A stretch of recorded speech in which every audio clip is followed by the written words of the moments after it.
Hello.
A very good morning to all present. Chief guest, Padma Bhushan Dr. R.S. Paroda, Chairman, Trust for Advancement of Agricultural Sciences, New Delhi, and former Secretary DARE and DG ICR. Our special guest, Padma Shri Dr. G.S. Khush, Adjunct Professor Emeritus UC Davis, winner of prestigious World Food Prize and Win Future Prize. Guests of honor, Dr. R.C. Agrawal, DDG Agricultural Education, ICR, New Delhi, and Dr. Rameshwar Singh, President, Indian Agricultural Universities Association and Vice Chancellor, Bihar Animal Sciences University, Patna, and Dr. Dinesh Kumar, Executive Secretary, Indian Agricultural Universities Association. I, Dr. Nidhi Sharma, welcome patron of the event, Dr. Inderjeet Singh, worthy Vice Chancellor, Guru Angad Dev Veterinary and Animal Sciences University, Ludhiana, all Vice Chancellors and representatives of the member universities of IAUA, officers and faculty members. To this Indian Agricultural Universities Association's 47th Vice Chancellors Convention on Food and Nutritional Security and Farmers' Welfare, Vision India 2047 and beyond. I would like to request Dr. Inderjeet Singh, worthy Vice Chancellor of this university, to please accord a floral welcome to our esteemed dignitaries. With a round of applause, I would love to welcome our chief guest, Dr. R.S. Paroda,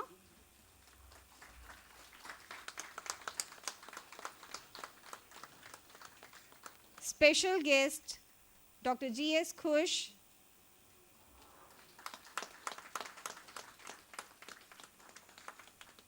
guests of honor, Dr. Rameshwar Singh and Dr. R.C. Agrawal, Dr. Dinesh Kumar, Executive Secretary, IAUA. With a round of applause, I would welcome all these dignitaries. The felicitations done here mark the beginning of the proceedings, listen to the dignitaries, and then proceed with the technical sessions. Well, on that note, let's give a head start to the program. And I would like to request the dignitaries on the stage to please step forward for the ceremonial lighting of the lamp. I request our chief guest, special guests, to please for the ceremonial lighting of the lamp.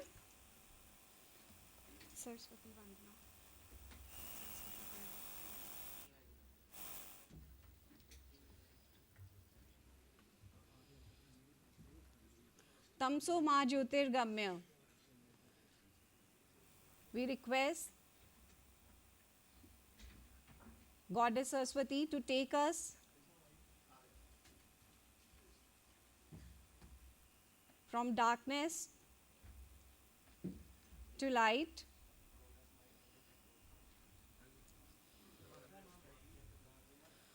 For the ceremonial lamp lighting ceremony,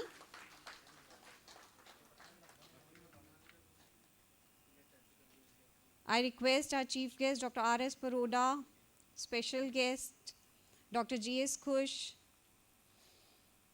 guests of honor, Dr. R.C. Agrawal, Dr. Rameshwar Singh, Dr. Dinesh Kumar, worthy Vice Chancellor of our university, Dr. S.K. Uppal, convener of this 47th Vice Chancellor's Convention, doing the honors.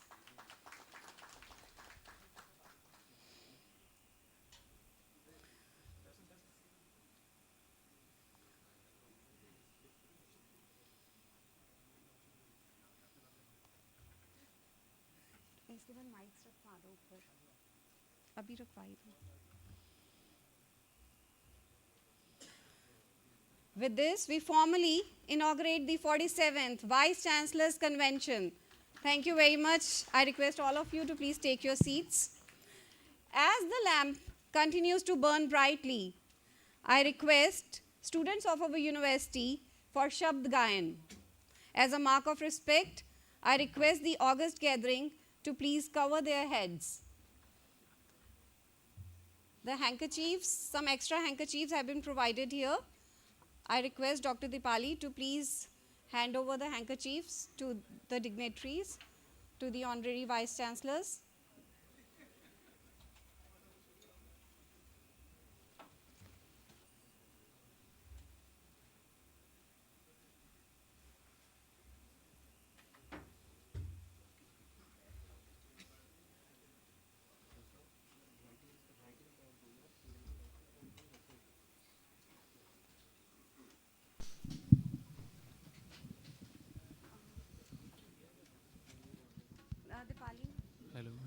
Dipali ma'am, please on the stage also.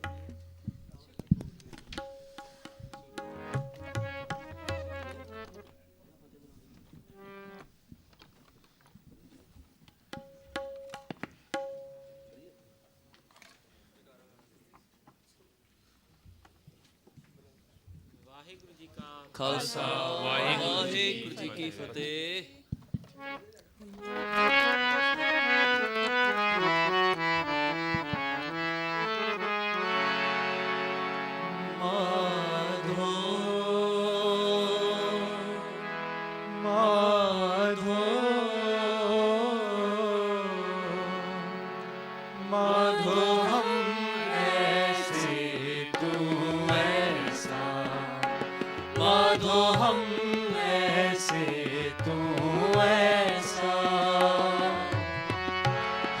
पापी तुम पाप खंडन, हम पापी तुम पाप खंडन, नीको ठाकुर देसा, नीको ठाकुर देसा, माधो माधो माधो माधो माधो हम ऐसे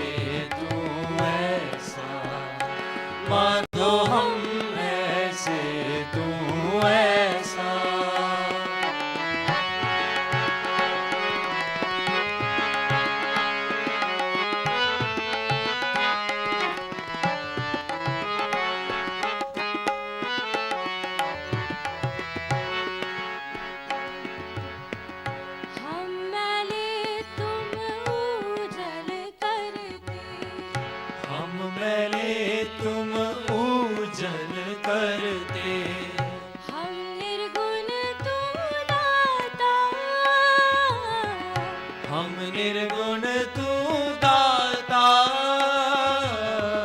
हम मूर्ख तुम चतुर सयाने, हम मूर्ख तुम चतुर सियाने। तू सर्व कला का ज्ञाता, तू सर्व कला का ज्ञाता, माधो माधो माधो माधो माधो हम ऐसे तू ऐसा।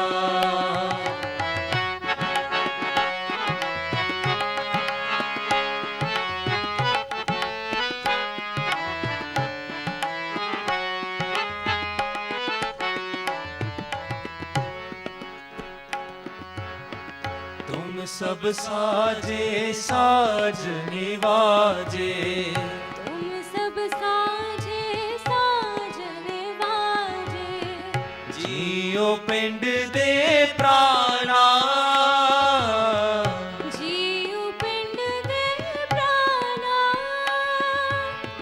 निर्गुण यारे गुण नहीं कोई, निर्गुण यारे गुण नहीं कोई, तुम दान दे हो मेहरबाना, तुम दान दे हो मेहरबाना, माधो माधो माधो माधो माधो हम ऐसे तू ऐसा, माधो हम ऐसे तू ऐसा।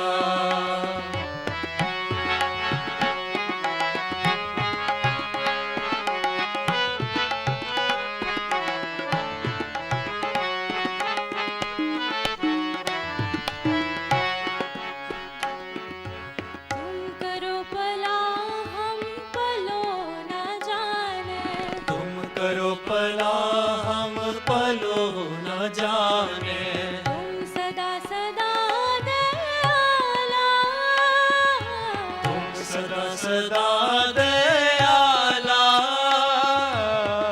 तुम सुखदाई पुरख विधाते, तुम सुखदाई पुरख विदाते, तुम राखो अपने वाला, तुम राखो अपने बाला, माधो माधो माधो माधो माधो हम ऐसे तू ऐसा, माधो हम ऐसे तू ऐसा।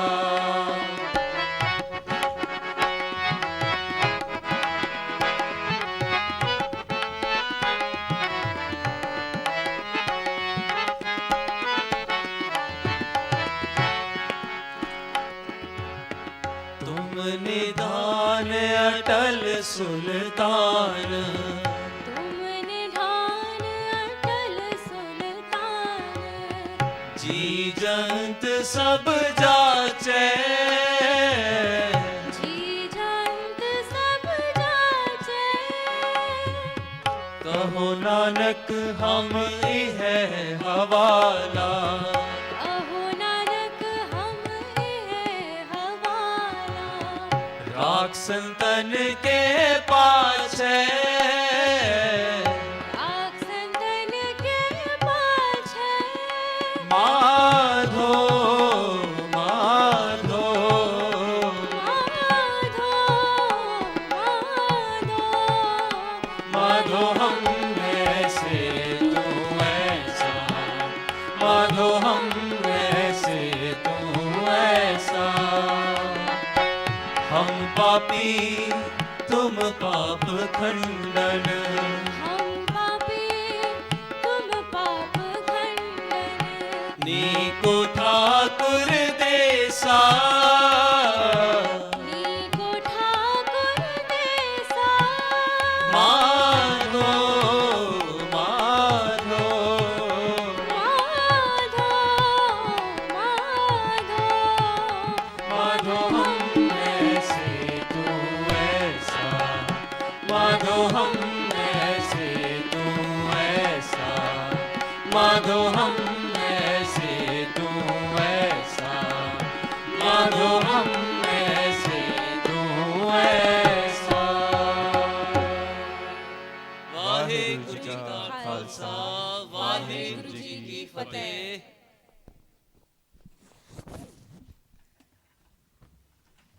Thanks to the melodious students from our university. Moving forward, I request the august gathering to welcome Dr. Inderjeet Singh, worthy Vice Chancellor, to extend a formal welcome to all present.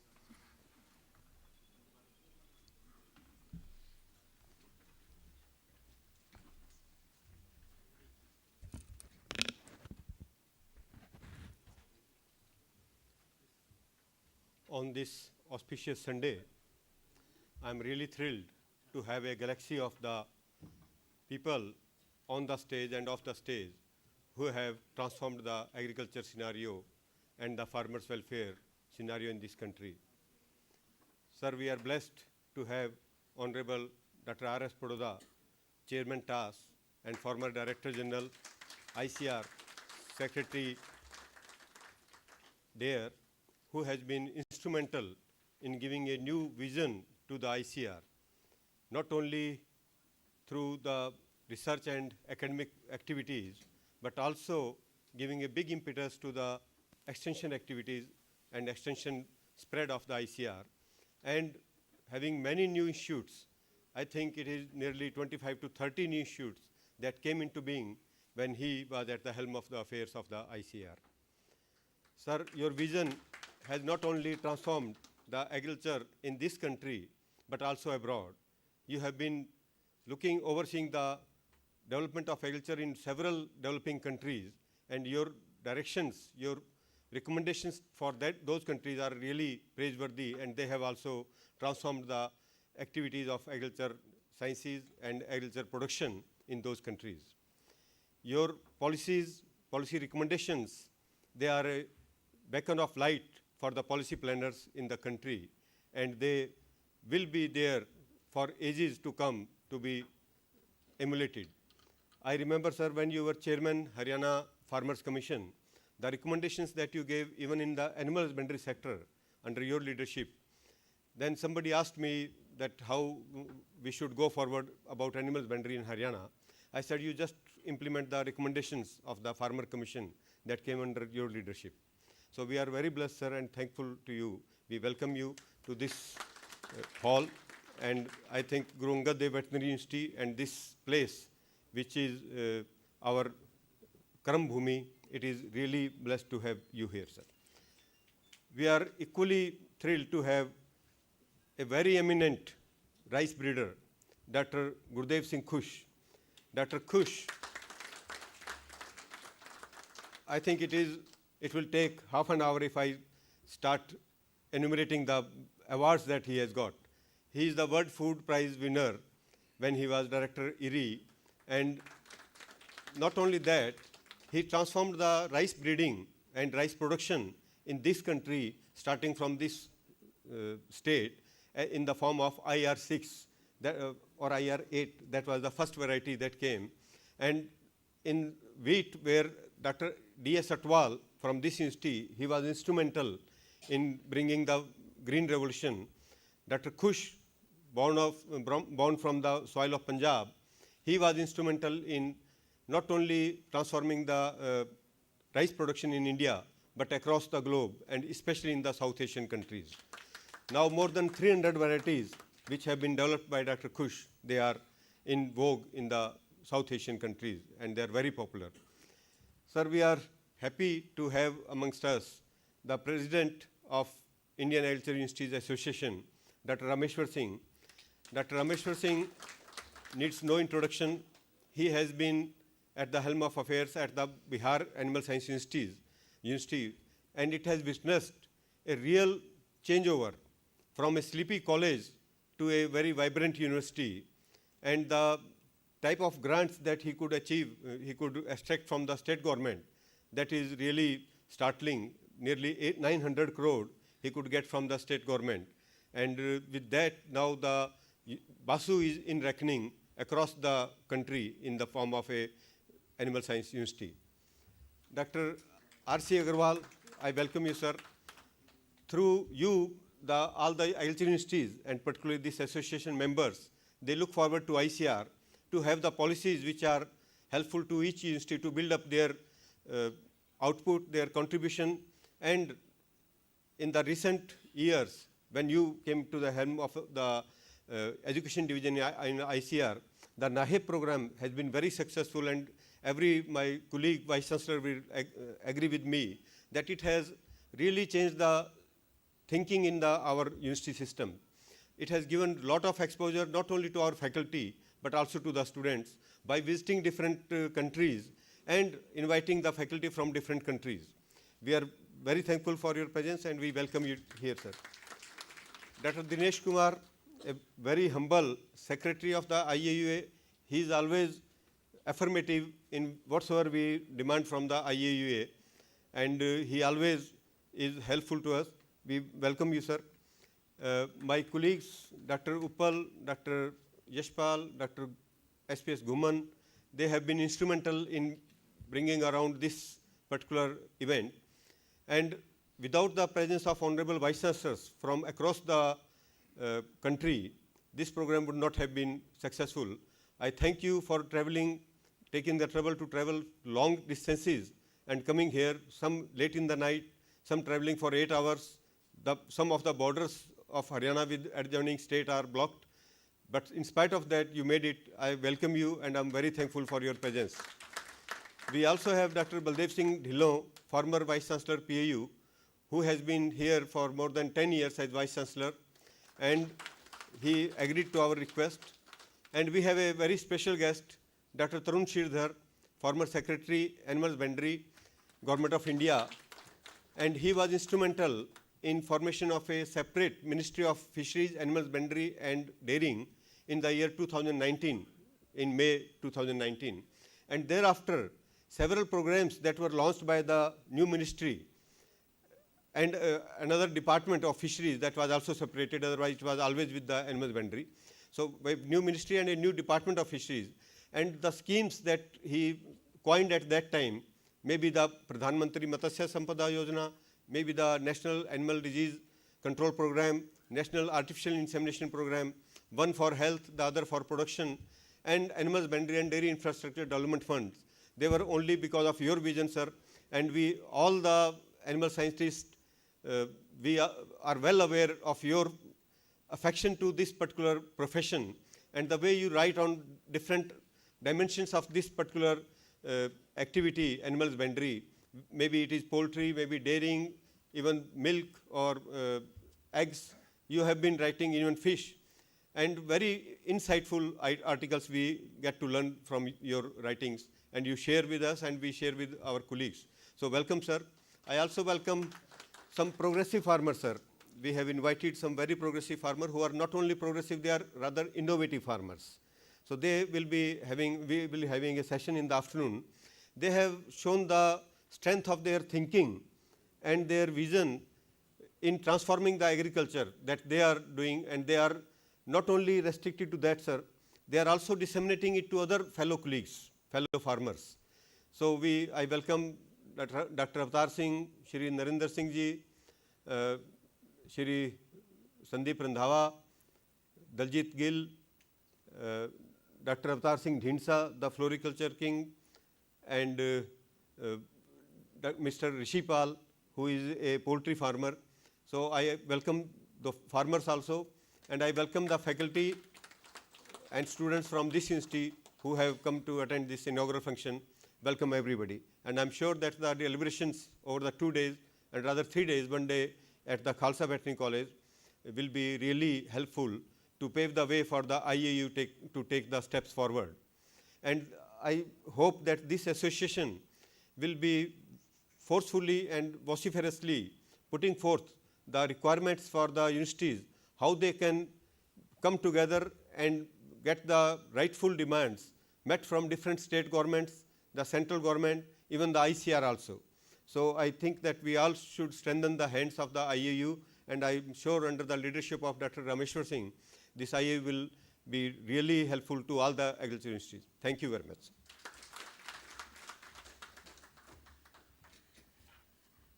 Thank you for your welcome remarks, sir.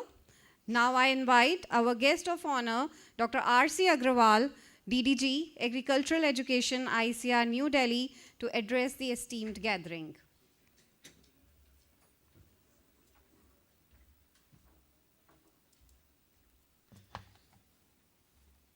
Most Honorable Dr. R.S. Paroda ji,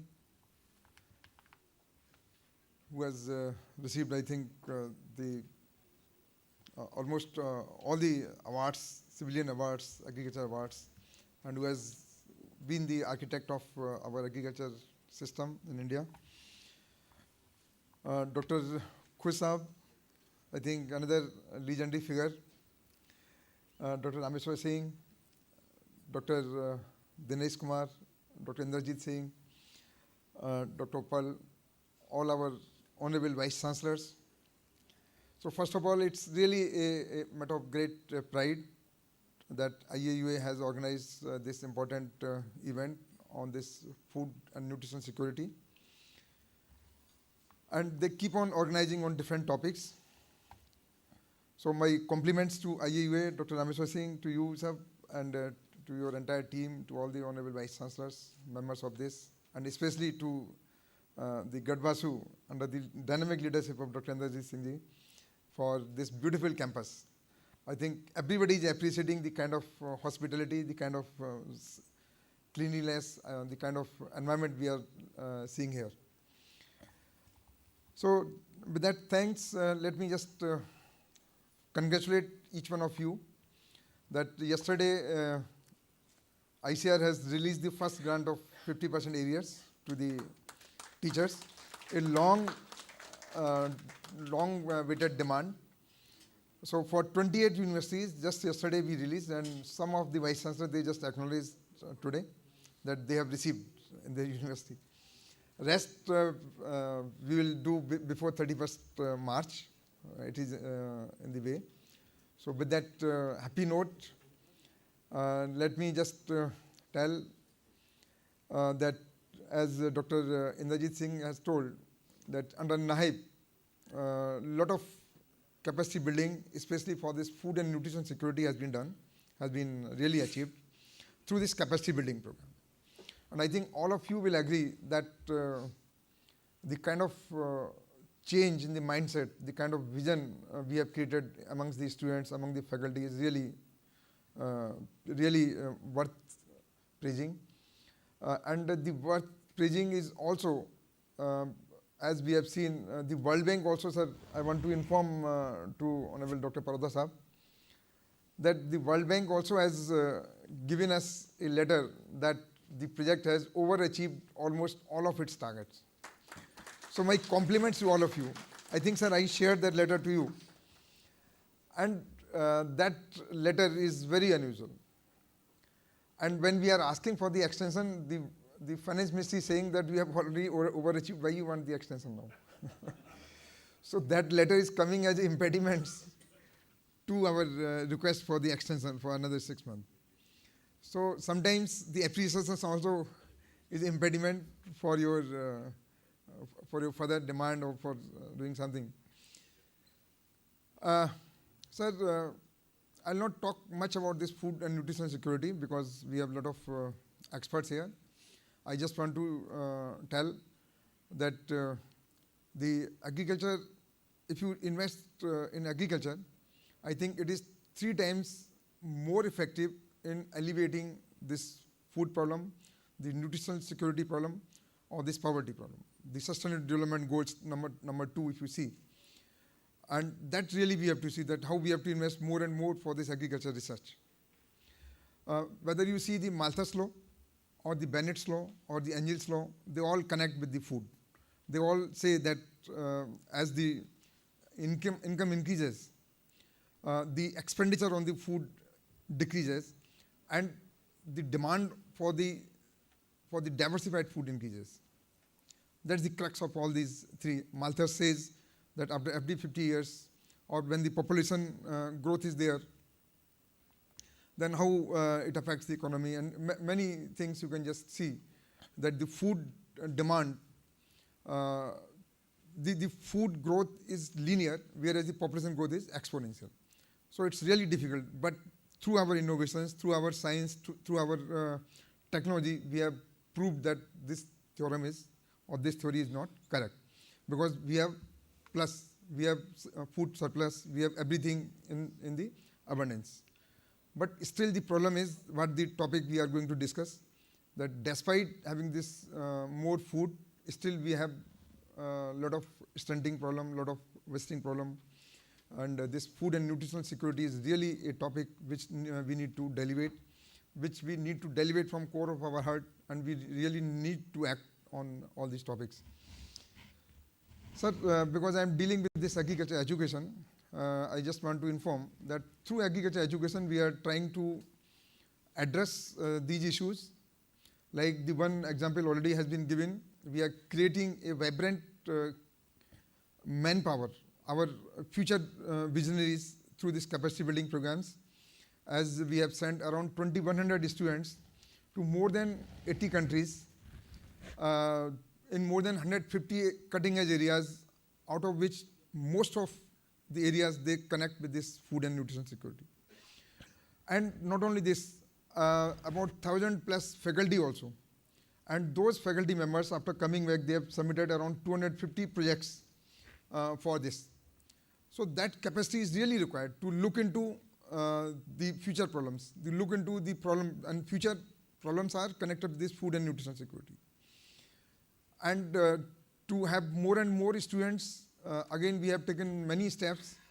I think the student-teacher ratio was 1:7 overall in our agriculture universities. Now we are, as per the UGC guidelines, AICTE guidelines, the ideal ratio is 1:10, and we also feel sometimes that 1:10 has to be maintained. And to maintain 1:10 ratio, we could identify that another 75,000 students we can admit without increasing the faculty, though the faculty positions are around 42% are lying vacant. So even if you don't fill, we can again admit this 75,000 students, and that we are now reduce the gap.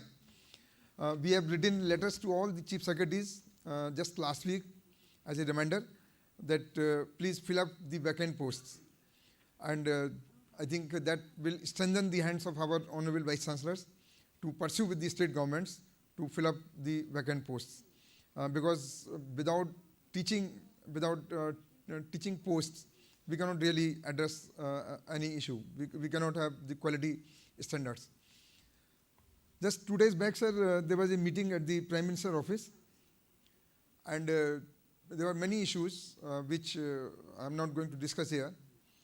But when I told that we have done a lot of digital initiatives for this agriculture education, I was told, yes, we are aware. We only want a small brief note that how you have achieved this thing, and they were highly acknowledging the digital initiatives which we have taken in this agriculture education. I think all of you will appreciate the impact of this blended learning platform. At a cost of 120 crores, we could initiate this blended learning platforms. All the universities we have trained about this blended learning platform. For 5 minutes, there is a small video which really opens the eyes of many students to opt for this agriculture education. Why? Because last year when we organized a meeting of the Delhi-based principals, and based on that, then I requested all the vice chancellors that please organize such awareness programs in all the universities. And I think last year, sir, 50 such programs were organized in our universities, where they called science teachers that please see that what are the career opportunities in the agriculture education. They are not opting because they are just having the image of a very poor farmer on the auto rickshaws, on everywhere. Or even if you read any story, you will never see any story that there was a village where a rich farmer was there. एक गांव में एक बहुत गरीब किसान रहता था. गरीब किसान से ही हम लोग शुरू करते हैं उसको जो है. Through this movie, we are not trying to show a poor farmer. We are not trying to show that once you opt this agriculture education, you will go only to a field and then cultivate and harvest. It is much more than that. so that we have to show the high-tech agriculture, we have to show the high-tech research, we have to show the high-tech careers in this, and that's what we have to show to the public, and then we have to leave to the students to opt for this agriculture education. But at least they should know that there is something in this agriculture education. And there is a rising trend, exponential growth I can say. Last year we had around more than 5 lakh applicants for the 6,000 seats in agriculture education. Before last year, there were 84,000 applicants. So suddenly there was jump, more than 9 times jump in the number of applicants coming for this higher agriculture education. So that is just because people have started knowing what is the importance of this agriculture education. And I think we should keep that momentum. We are also trying in many other dimensions. In the revised course curriculum for the undergraduate programs, we are trying to incorporate all those topics which are required in the future. We are incorporating this artificial intelligence, Internet of Things. We are trying to incorporate many topics for gene editing, for other things. At least some basics should be known to every student. And that's what we have done already in the PG and PhD level. But for undergraduate level, this Dean's Committee report, we have committed to all the Vice Chancellors that from the coming session, we will just release that report. And we are working very hard on that particular report to change the system of this multiple entry, exit, and other kind of things, whatever are required. And I request all of you to please look into the various options which we have to really follow as per the government guidelines. Think that what exactly is required, in which direction they have to really go. And for that, again, I'm happy to share with you that the placement rate of the students also has increased from 42% to now 66% in the last 4 years. Again, a very good growth rate. On-time graduation rate, if you see number of publications, we are number 4th in the world, and number 2 in the Asia in the agriculture education through our universities. So there is a lot of change. We have to really recognize, we have to really propagate this, and we have to really promote our students. We have to really support our students to do all these things. And I'll also share in the last one more figure.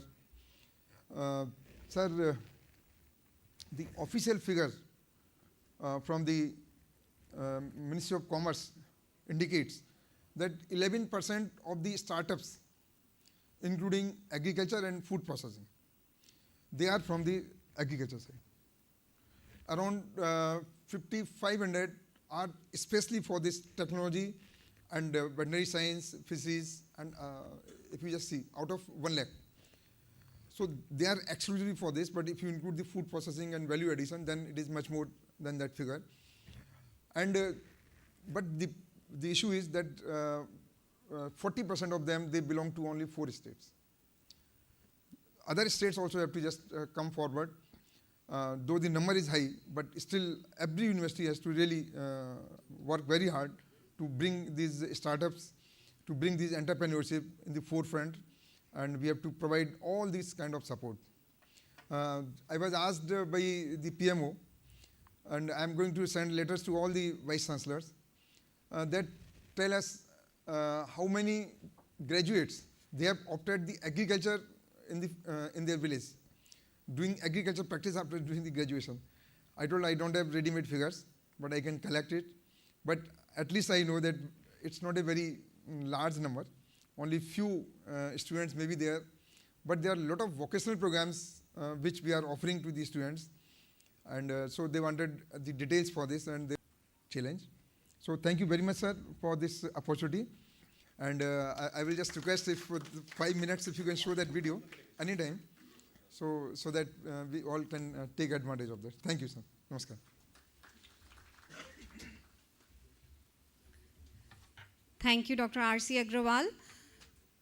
Now I invite Dr. Rameshwar Singh, President, Indian Agricultural Universities Association and Vice Chancellor, Bihar Animal Sciences University, Patna, for his presidential address. Thank you, madam. Very good morning to all of you. Most respected Honorable Chief Guest and Keynote Speaker, Padma Bhushan, Dr. R.S. Paroda Sahab, World Food Prize Laureate, Padma Shri Dr. Gurdev Khush, the renowned rice geneticist and breeder, Dr. R.C. Agrawal, Deputy Director General Education, ICAR New Delhi, Honorable Vice Chancellors from different universities, Dr. Inderjeet Singh, Vice Chancellor of the host university and patron of this event, Dr. R.C. Agrawal ji, Dr. Sanjeev Uppal, Dr. Dinesh Kumar ji, invited farmers, very distinguished personalities in the auditorium, Dr. Baldev Dillon ji, Dr. Tarun Sridhar ji, former ASRB chairman Dr. Srivastav ji, बहुत सारे हमारे leading farmers किसान भाई आए हैं, मैं उनको भी जी आया हूँ दसना। सबका स्वागत है, आप सब इतनी दूर से आए हैं और इस कार्यक्रम की शोभा बढ़ाई है। I am so highly thankful to all of you sir for making this happen in today's programme. हमारे साथ बेस्ट थीसिस अवार्ड विनर्स भी हैं यहाँ पे, जिनको पहली बार हम IAUA की तरफ से बेस्ट थीसिस अवार्ड्स देने जा रहे हैं, उनको भी मैं वेलकम करता हूँ सर। और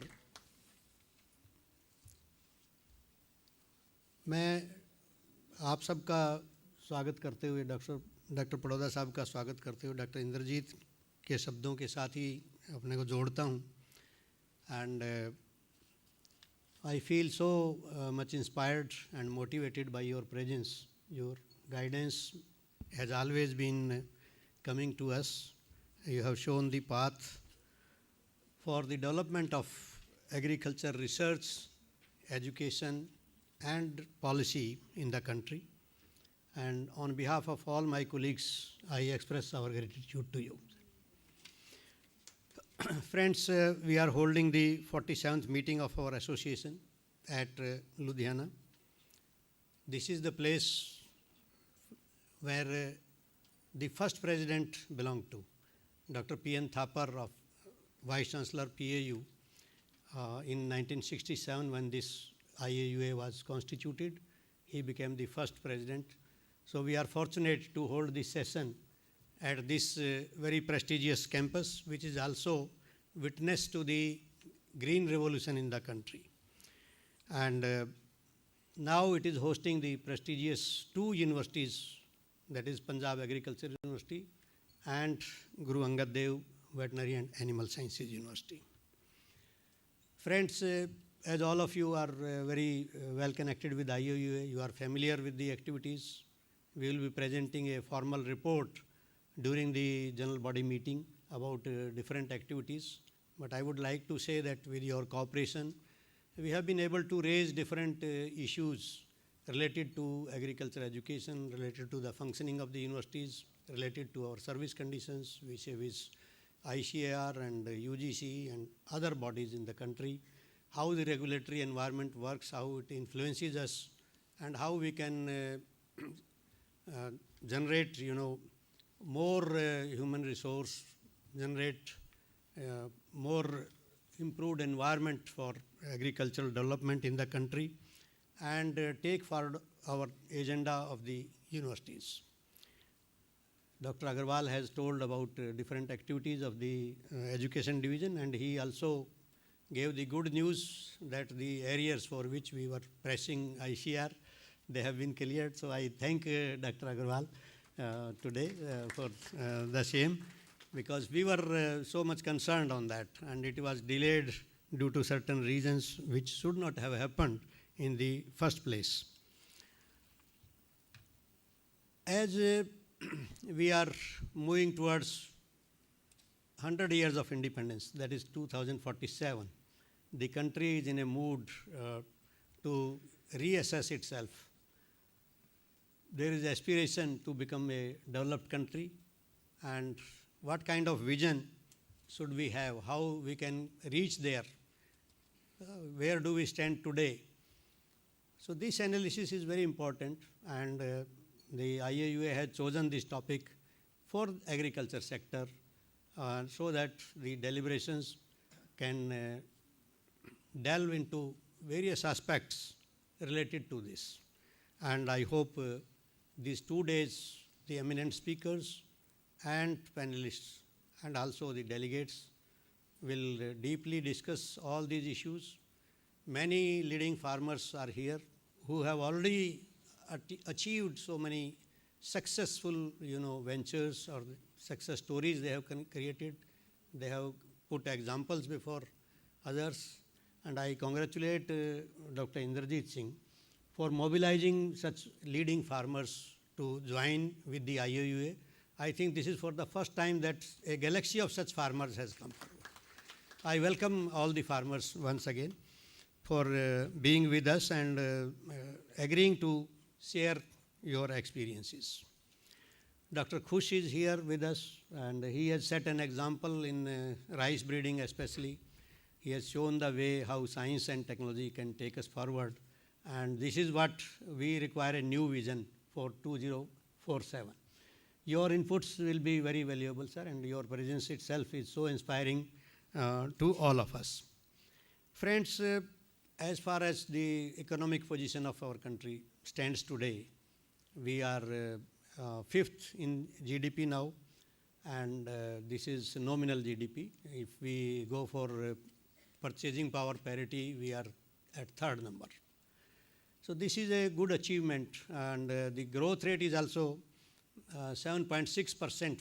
That is estimated growth rate as per the economic survey for 2023-24. This rate of growth, can it take us to the 20 trillion economy in 2047? Another 23 years, and we have to multiply the economy by more than 5 times. So that is a very tall order. But there are, expectations, and many countries have done it. And how we can do it? If you agree, then how what is the roadmap? So we will delve into all these aspects. You are all very familiar that we are our agriculture is dominated by smallholders. GDP contribution around 15%, 14%, 17% for the primary gross value of the products. But if we take the sector as a whole, the post-harvest and processed products, etc., the contribution goes to around 25%. In this sector, the main importance is the number of people associated with it. With the 15% GDP contribution, we are supporting around 44% of our population. So the relative income, you can guess. Other sectors, the income is more, whereas in the agriculture sector, the per capita income is less. One survey has shown that farmers' income varies from 4,869 rupees to 27,000 rupees per annum. That is the Government of India statistics. And how we can take this forward. Development is one aspect. GDP increase is one aspect. But how can we remove the inequality and achieve the Human Development Index, which is at par with the developed countries? That is another issue where policy deliberations, policy interventions, and new thinking, innovations, that is going to be very, very important. In terms of per capita income, we are ranking at 131st position, though in GDP we are at number 3. So again, there is a big gap, and we are facing the challenges of degradation of our natural resources, climate change, and market reforms or, kind of agrarian crisis which is due to the instability in the policies, very fluctuating policies related to especially the marketing, where farmers are not really happy with that, and many times we see the kind of agitations and other notes of dissent coming from different corners in the country. They may be dairy farmers, they may be vegetable farmers, they may be rice and wheat farmers. It is equally impacting all. So how with the decreasing land holding, decreasing availability of water and other resources, degradation of our natural resources, how we are going to handle this and take it forward at a faster rate. There is not very good news this year from the agriculture sector, as our growth rate this year has been recorded at a very meager 0.7%, and the total food grain production has also come down by 41 lakh metric tons. So this year, for the last 6 or 7 years, we have not performed that well. However, in allied sectors, we are still able to maintain our pace of growth. So these challenges will be with us. Another very worldwide prevalent situation is that loss of interest by the coming generations, future generations, in staying with agriculture. Our youth want to migrate to the urban areas. They want to go abroad, looking for new avenues overseas, and enter into different activities which are non-farm based, and that's how can we change this impression or this attitude or approach. In 2015, our President Dr. APJ Abdul Kalam had given a vision for making India a developed country by 2020. After that, things have changed, but not to the extent as were stipulated or imagined at that time. And he had identified the 3 core sectors where India has core competence, that is agriculture and food processing, education and health care, information and communication technology. So we have done well in all the areas, especially in information and communication technology. We are a force to reckon with, and in digital banking and digitization of many services, UID, many such features have been adopted. So there is a ray of hope. We can we develop the appropriate roadmap for progress in agriculture, but we will have to consider cutting edge technology, new areas, and also lead to new thinking. Friends, I wish all the best for these 2 days deliberations, and I also thank the Executive Committee of IAUA for giving me this opportunity and for giving their full cooperation to me during my tenure as the President of this association. We will be discussing more on the agenda of the association. So I don't want to take more time. We are all so anxious to listen to Dr. Padoda Sahab and Dr. Khush, who are here to deliver the keynote address and share their views. So with this, I convey my thanks to all of you. Jai Hind, Namaskar. Thank you, Dr. Rameshwar Singh. Now I invite our special guest, Padma Shri, Dr. G.S. Khush, who has been awarded with the prestigious World Food Prize and Win Future Prize, to enlighten the eminent gathering.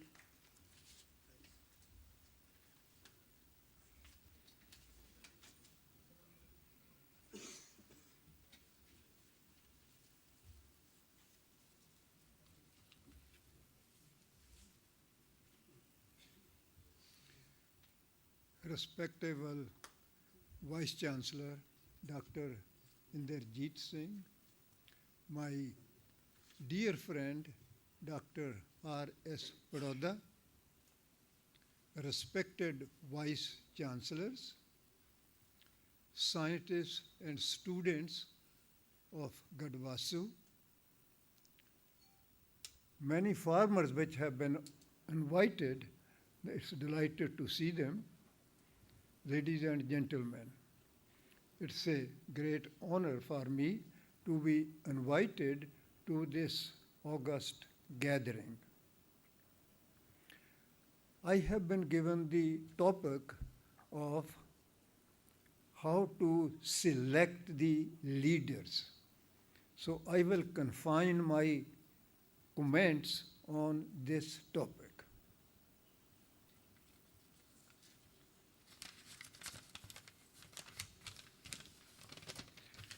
The success and output and reputation of any organization depends upon the leader. Thus, leader of any organization or institution should be selected on very carefully decided criteria. Generally, there are staff of an organization, middle-level administrators, and top leaders of the institution. I have little experience of how the selections are made at University of California. The scientists are evaluated by a confidential committee. They don't know who are the members of the committee, and they prepare the reports on their performance. These performance reports are kept secret, so any promotions or selection of leaders are based on these reports. So some of the criteria which are used in selecting these leaders, I would like to share with you. They are not all necessary, but at least many of these criteria are applied in selecting the leaders. So detailed knowledge of the organization is very important. Objectives and mission of the organization must be kept in mind while selecting the leaders. Where should the organization be in 5, 10, or 15 years? The trajectory of the organization. Values and philosophy of the organization are equally important. The leader should be truthful, should be excellent listener, very important, so that the leader should absorb all the ideas and discussions which he has to carry out with the staff and with the visitors. Should have excellent communication skills. It's obvious if the leader has to deal and communicate with the staff and all the visitors, he should have excellent communication skills. Should have excellent public speaking skills, because leader is often called upon attending the meetings, giving keynote addresses, and talking on a selected topics. Should be decisive. I think the leader should be able to make decisions right away, because if some leader is just hanging on to making the decisions, he will never be successful. Should have technical knowledge. For example, if he is dealing with biotechnology, it doesn't mean that he's to be biotechnologist, but he should have at least the basic knowledge and should be able to say a few words or some components to the public. Should have accounting skills. It's very important. The financial managers are responsible for making all the composition of the financial system, but he should be able to look at that and get an idea. He doesn't need to be preparing the financial report or look at it very, very thoroughly, but at least he should be able to look at should have accounting skills. Should be very confident person. I think it's very, very important for the leader to be very confident of himself and also have faith in his team of administrators.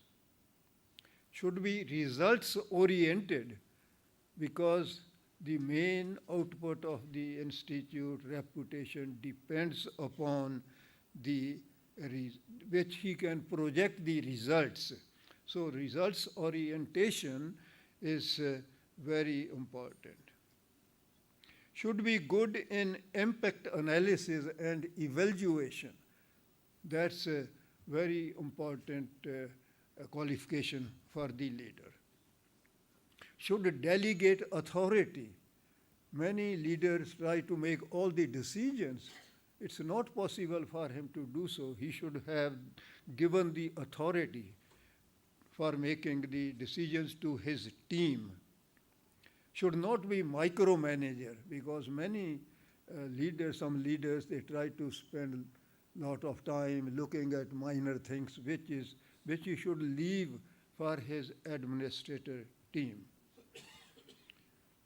Should express opinions. It's very important, because if a person is conformist, because there are so many issues, and if a leader wants to conform to the general thinking to any issue, I think he should have express opinions, should be brave enough to differ if he differs from the ongoing topics. In the Western world, there is a very little emphasis on the seniority. I think seniority should be the least consideration, and I feel that this should be followed in our education system, educational research system. So it's very important that you do not pay too much attention to the seniority in selecting the leaders. Thank you very much for giving me the opportunity of sharing some of my thoughts. Thank you for your attention.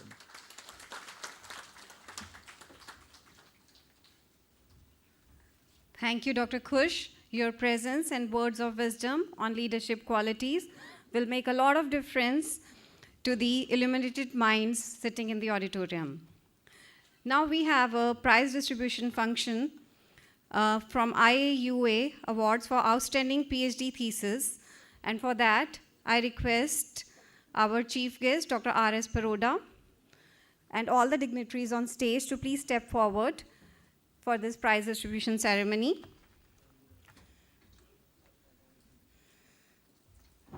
I invite Dr. Ragul S., Department of Agricultural Science, Genetics and Plant Breeding from Tamil Nadu, Agricultural University, Coimbatore. any representative from Tamil Nadu may please come up on stage to receive the award. Dr. Ragul S., Department of Agricultural Sciences. His thesis title, Genetic Analysis on Bruchine Resistance in Black Gram. Besides Bruchine resistance work, Dr. Ragul also identified donor TU68 in Black Gram, 6 Bruchine resistant lines and 9 MYMV resistant lines.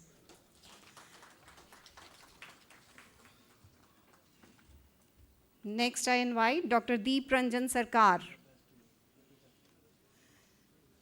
Department of Agricultural Science, Soil Science and Agricultural Chemistry from Banaras Hindu University, Varanasi.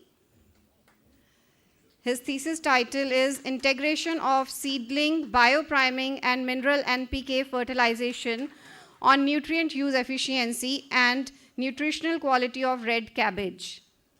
He carried out a comprehensive assessment of biopriming technology under integrated nutrient management practice on nutritional quality, resource use, economic and soil health. Next in line is Dr. Neha Verma from Department of Horticulture Sciences, Vegetable Sciences, PAU Ludhiana. We have former Vice Chancellor Dr. Dhillon with us. I also request sir to please come on stage. I request Dr. Gosal also to please come on stage to give away the honors to Dr. Neha Verma.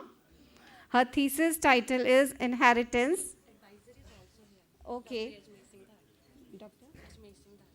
Okay, I also request her advisor, Dr. Ajmer Singh Dhatt, to please come on stage. Her thesis title is Inheritance and Molecular Mapping of Yellow Vein Mosaic Virus Disease Resistance Gene in Pumpkin.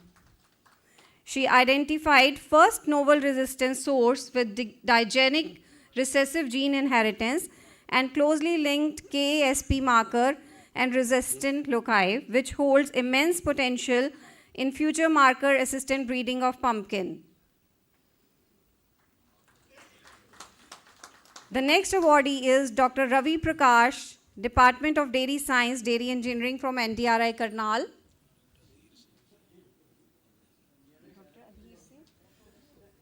I also request Dr. Anthi Singh to please come on stage. Thesis of Dr. Ravi Prakash is titled Design and Development of Phase Change Material Based Milking cum Cooling Pail. He developed a nano-practical particle enhanced phase change material based rechargeable, handy and portable milking cum cooling pail for maintaining cold chain from the milk production points in the villages. The last award goes to Dr. Ambreen Hamadani.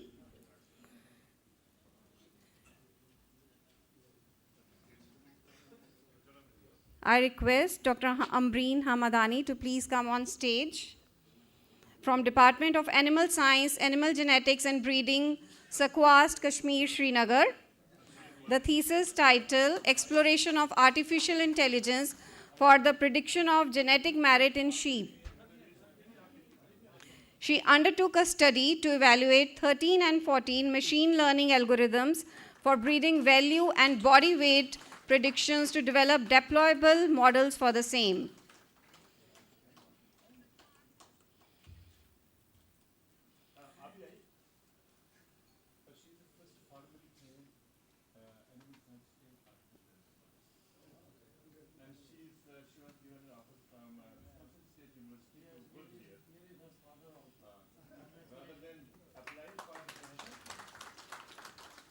A huge round of applause.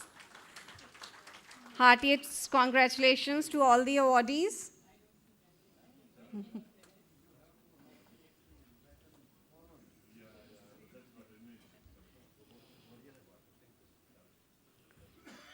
Congratulations.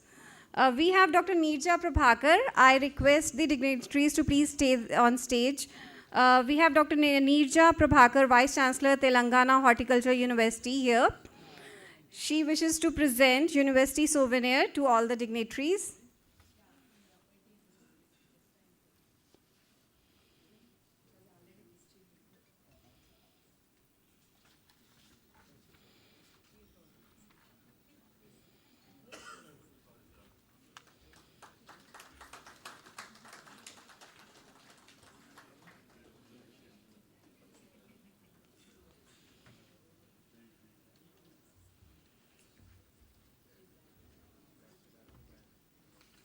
Thank you, sir. You may please take your seats. Thank you, sir. Now I invite our chief guest, Padma Bhushan, Dr. R.S. Paroda, Chairman, Trust for Advancement of Agricultural Sciences, New Delhi, and former Secretary DARE and DGICR, for his keynote address on food and nutritional security and farmers' welfare, Vision India 2047 and beyond.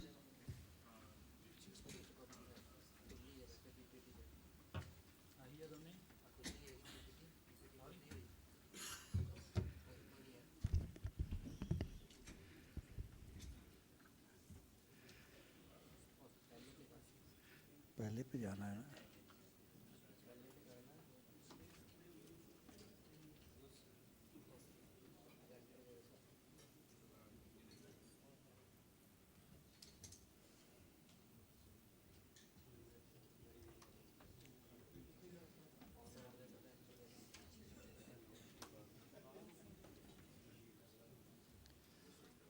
Okay forward इधर से next previous forward.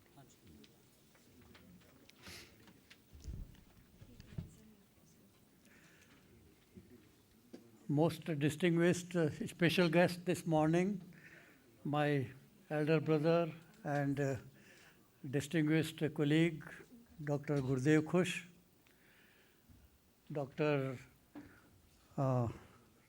Rameshwar Singh, the president of Indian Association of Agricultural Universities, Dr. R.C. Agrawal, Vice Chancellor, Deputy Director General ICR for Education, Dr. Inderjeet Singh, Vice Chancellor of this prestigious university on Animal Sciences and Veterinary Sciences, Dr. Dinesh Kumar, Dr. Uppal, many distinguished Vice Chancellors.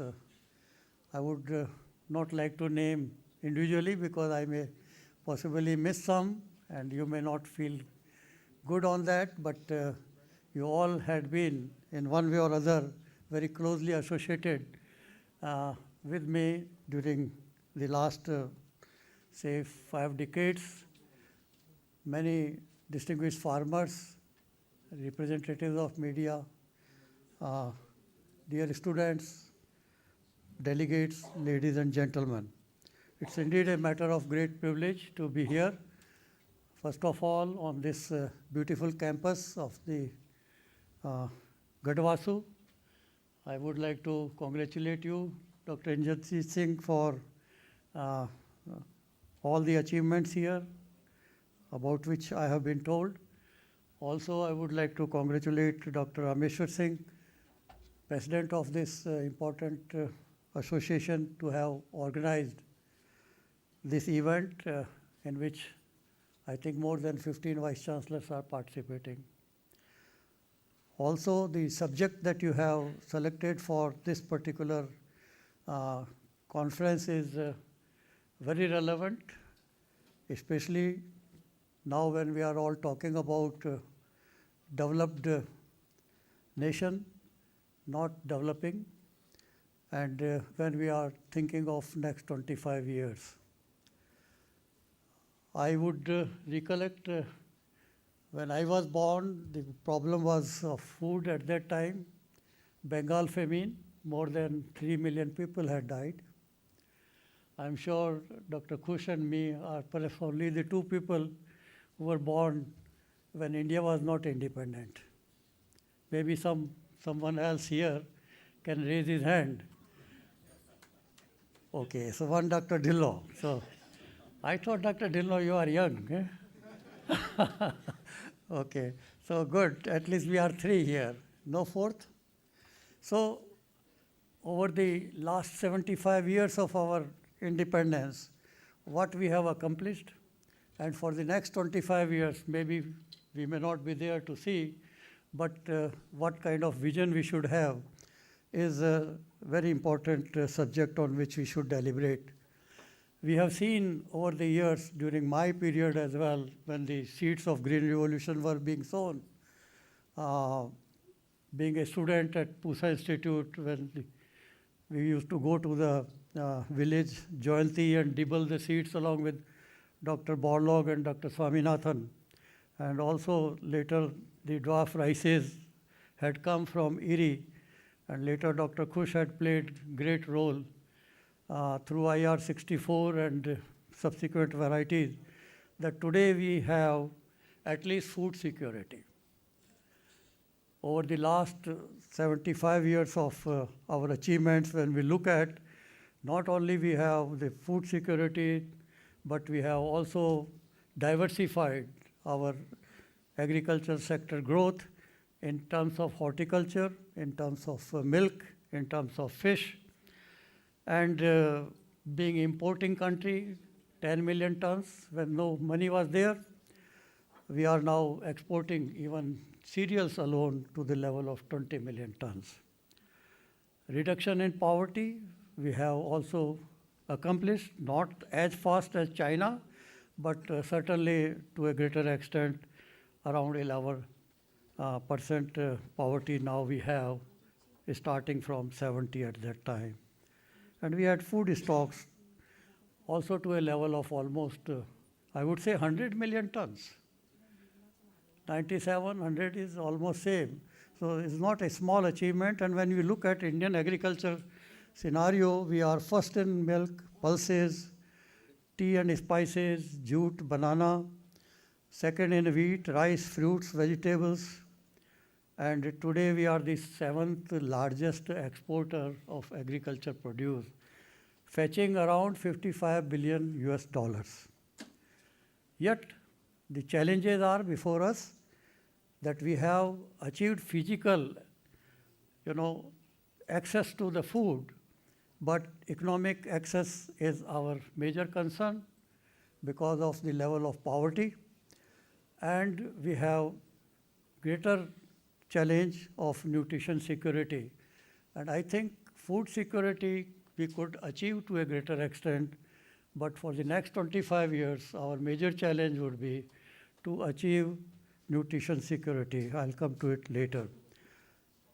And we have around 150 million people who are below poverty line, and the major concern is of malnourished children below 5 years of age, who are about 40 million. When you look at it in terms of concentration in any country, even we are higher than sub-Saharan Africa, as India, as far as the nutrition security challenge is concerned. So under sustainable development goals, the future we want is no poverty, zero hunger, climate action, and life on land.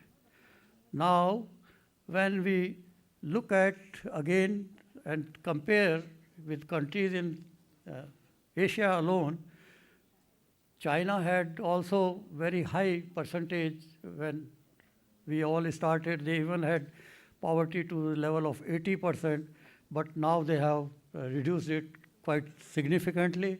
Of course, they control their population also through the policy of one child, one family. India still is hovering around 200 million for almost last now 2 decades. So this is a challenge. How can we reduce it? I have already talked about the concentration of the people. The other challenge is of second generation problems of green revolution before us, factor productivity decline, the problem of soil health, particularly in the green revolution belt of Punjab, Haryana, Western UP, the water table going down, nutrient imbalance. We have gone much ahead in terms of nutrient use. I'll talk about it later. But the nutrient use efficiency is a major concern. No doubt with intensified cropping systems, more diseases and pests, inputs have become costly. Non-availability of labor is a major challenge which we are now facing, and overall farm profitability is an important requirement. And I would say that second generation problem of green revolution is also complacency on account of producing more. The policy makers had supported us when we had crisis. Now we have enough. We could bear with easily last 4 or 5 years after COVID-19, because of those buffer stocks which seem to have now depleted, and also from the food distribution system. So we in fact have to look into that aspect very seriously. About climate change, it is a reality. You see that we have to make now these gray areas green. India has almost 45% area which is dryland, and those dryland areas require attention, the kind of attention we paid earlier during the Green Revolution period. When we look at the climate change, agriculture contributes about 30% to the greenhouse gas emission in total. Agriculture alone, by raising livestock, fertilizer use, rice cultivation, contributes about 13%. Land degradation, forest degradation, and also the post-harvest production losses are 11% and 6% respectively.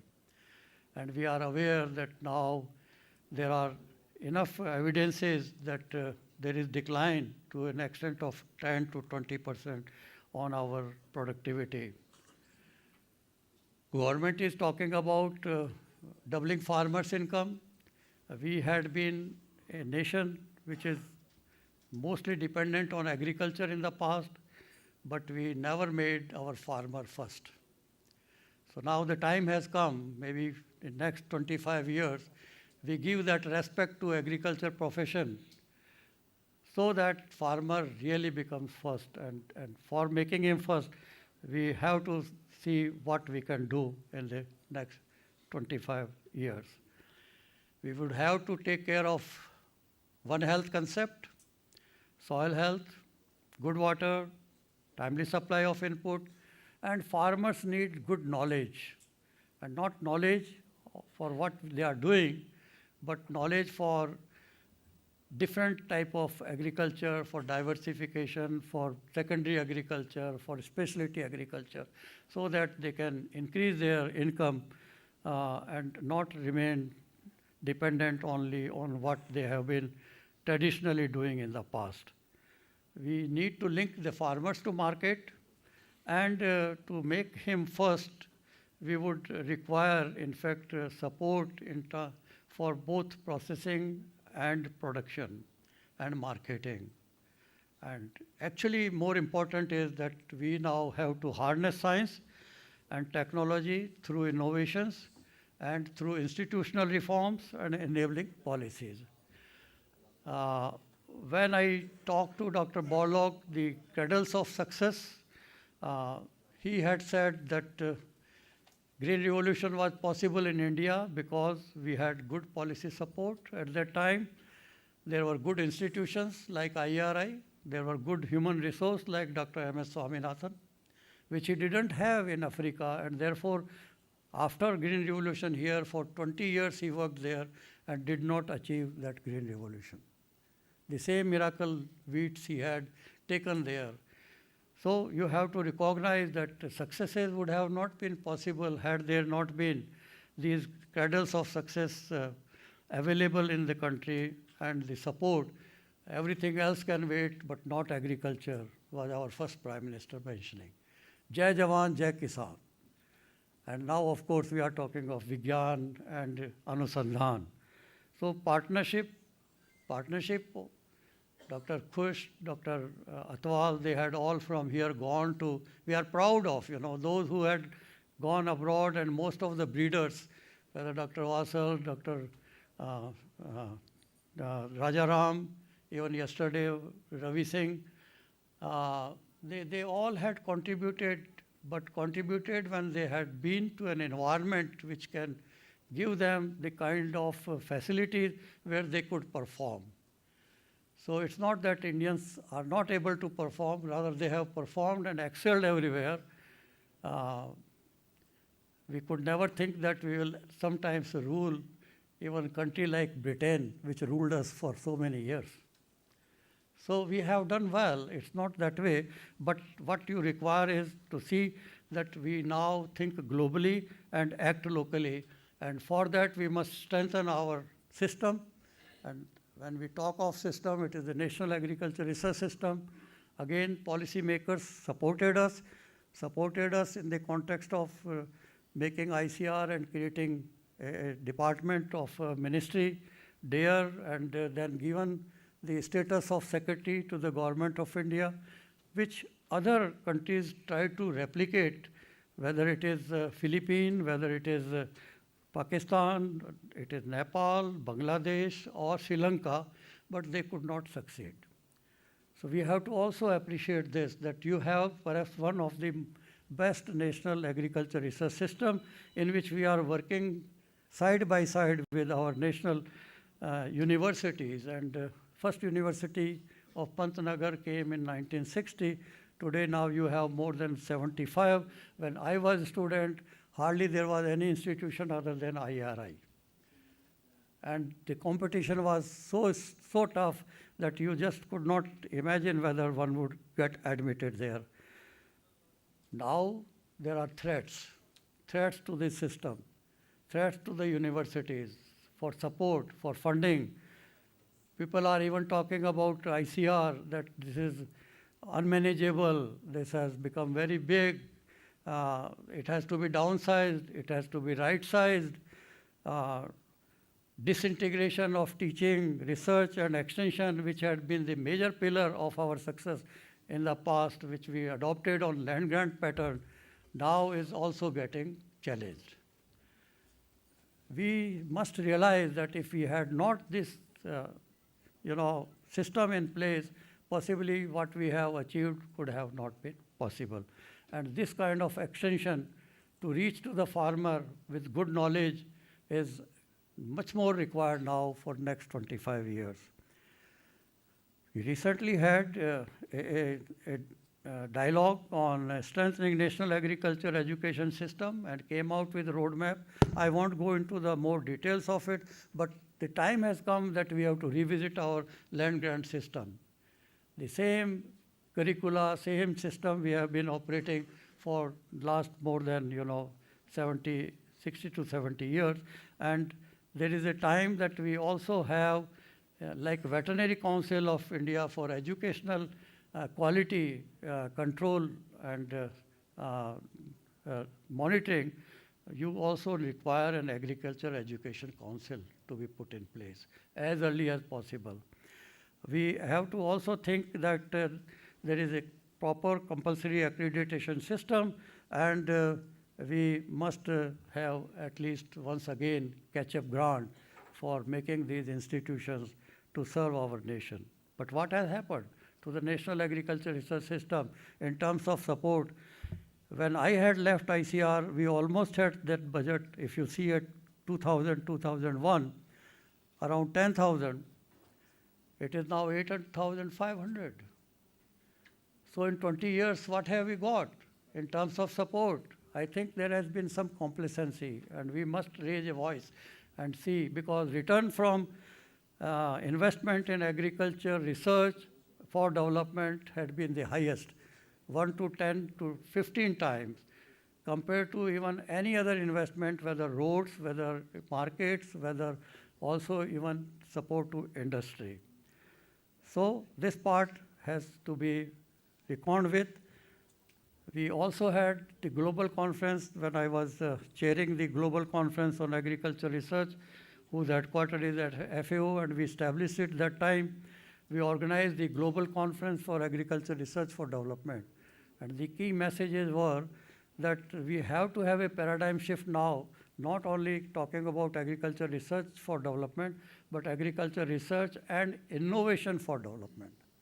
So effort should go now on innovation, so that product of your research results reach to the end user who is looking at us, rather than just you yourself have promotion for higher positions. Focus should go also now on smallholder farmers.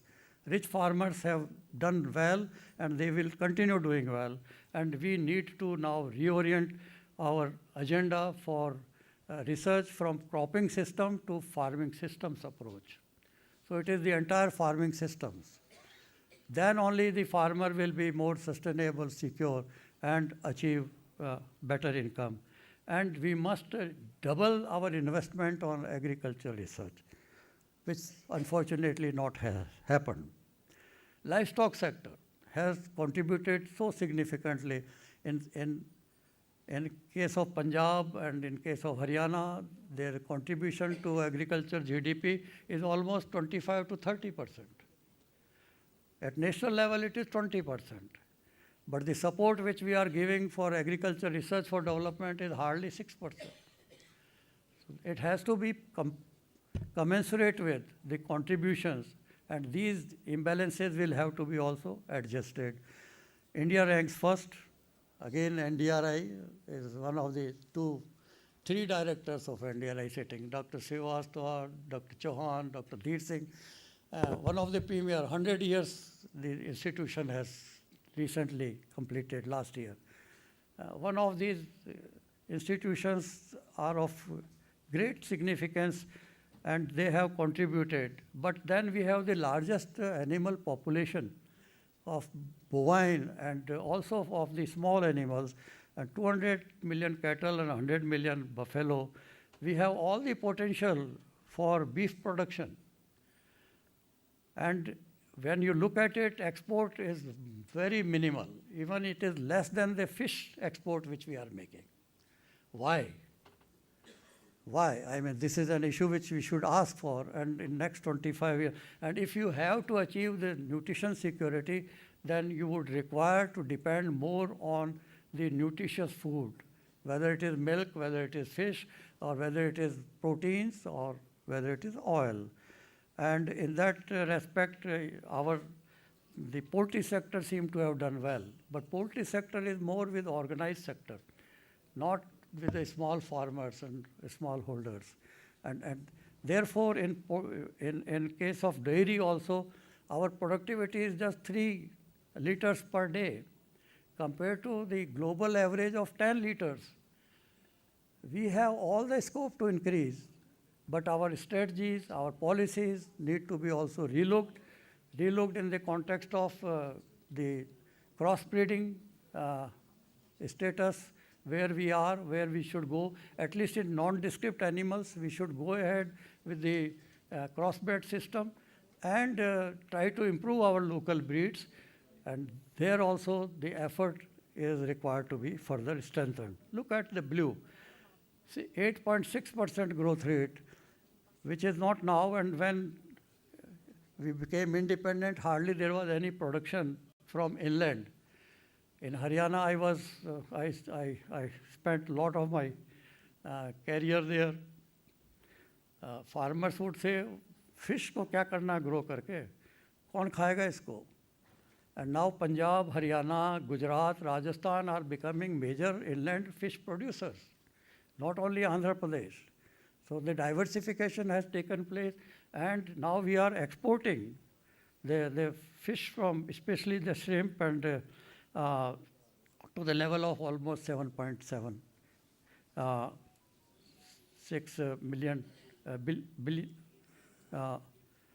billion dollars. We had achieved our green revolution based on single pillar strategy, that is genetic enhancement, improved varieties, whether of rice, wheat, maize, sorghum. But now the time has come for paradigm shift to have a 3-pillar strategy, to also look at the natural resource management.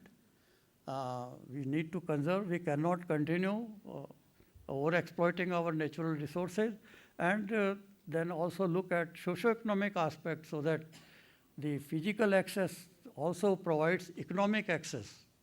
And the third access is ecological access, which now I think COVID-19 has again highlighted very clearly that now you have to have more emphasis on local foods. So local food system, and taking innovations to the end user. End user innovation like disruptive innovation, which we had through our smartphone. Now, India today is using almost 1.2 billion mobile phones and 600 million smartphones. It's not a small achievement, But then you require this type of innovation so that there is income inequality, even if there is. Therefore, what Dr. Agrawal said, that digital agriculture is our future in the next 25 years. And we must have access equality for any innovation that we make. It should not be centered around certain sector of the community. And we must scale them. Scale them, in fact, even the dwarf wheat and rices were disruptive innovations. Those who had them, they never left them. And they knew that they will increase their income and production and sustainable. The complacency, even for the breeding, has come. When we look at the unipeller side, there is a complacency now for pre-breeding. International centers don't have funds for pre-breeding. Most of our national universities are dependent on IRI, CIMET, ICRISAT, ICARDA and whatnot. And then we realized during this conference which we organized, was inaugurated by our Prime Minister Narendra Modi ji, that less and less of germplasm is being used for breeding today than what we had during the period when people like Dr. Kush made the difference, or Dr. Borlaug made the difference. And less people are going to the field because people think that biotechnology will give them all the outcome in the desired direction. Lot of advancements have happened over the years. Now we see that there is a scope of new science. GM, we have put our country 2 decades behind by putting ban on use of GM crops in India. Now there is a possibility of genomic addition. During our times, Dr. Kush, even me, when we were working for breeding, it was a question of number game. You go in the field and try to see which combination is good. But now you can target which gene where by genomic analysis and by having this editing process through the new technologies. But you can also think of using ICT, bioinformatics, drones, robotics, artificial intelligence will be the future. We have to bring in precision farming. We just cannot think of using 4:2:1 ratio for fertilizer use, which we have been using in the past. So genetic enhancement, there is tremendous potential for hybrid technology research, GM food crops, maize, soybean, canola. Canola, luckily, government recently approved, but for last almost 1.5 years, the matter is for consideration in the Supreme Court. So any good thing can also be halted, and genome editing guidelines have been approved. We can go ahead as a normal breeding process, and biofortified crops for nutrition security will be very important. I won't go into details of these. So many successes are there now of CRISPR-Cas. And recently, banana gene edited has been approved for cultivation in Australia. We have also in Nabi, right here in Mohali, GM banana evolved by a scientist, but no clear direction whether it will ever reach the end user. So technology, if it is in lab and if it is not reaching, is a challenge for the future generation, how they will accomplish it. Single cross maize hybrids, we didn't have till I was Director General and Deputy Director General. And when we talk to the people, why don't you bring single crosses you have in USA, you have in other countries, they said that you don't have intellectual property. So we had to immediately start having an act, Plant Variety Protection and Farmers' Right Act, which is a unique act in itself. Now we will have to have also an act for our animal breeds. because if they are ours, then how they will be ours, and we must try to see. And what happened? Then we started our own research on single crosses, thanks to again Dr. Vasal and Simit at that time. And we came up with our own single crosses by 2001. And by 2001, this act also came. So outsiders also started bringing their single crosses, and our single crosses were also there. And in last 2 decades, we have tripled our maize production, which never exceeded 10 million tons till 2000. You can imagine a technology, what can it do? It is a revolution. Dr. Dillon, you had been the maize breeder. You contributed also significantly in this area.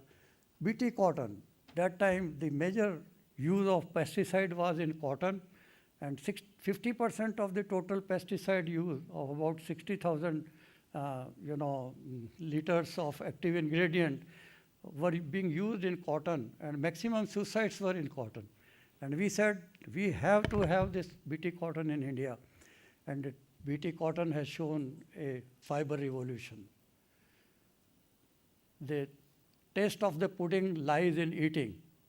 And if we didn't have BT cotton in India, I don't think today we can talk in the kind of scenario and anti-GM lobby for any GM crop in this country. So what happened? We reduced the pesticide use by 40%. We became #1 cotton producer. We were importing. And we are also exporter. And we have, in fact, now export to the level of about 4 to 4.5 billion. Fortified varieties, so many have been released, but then are they able to reach to the users? And where you have the concern for the nutrition security, unless there is a differential pricing support for the yield penalty, which obviously is expected. For that, therefore, a policy environment would be necessary. Our Prime Minister released only 2 years back about 30 of these biofortified varieties. Biotechnology, and what is this now? That we need now quality improvement, we need to have value addition, and we need to link to the market for capitalizing the opportunities through globalization. And you see food industry, feed industry, ethanol industry, now ethanol through maize, also through sugarcane. And in sugarcane, we have also had sugar revolution in the last 1 decade, or rather I would say 2 decades.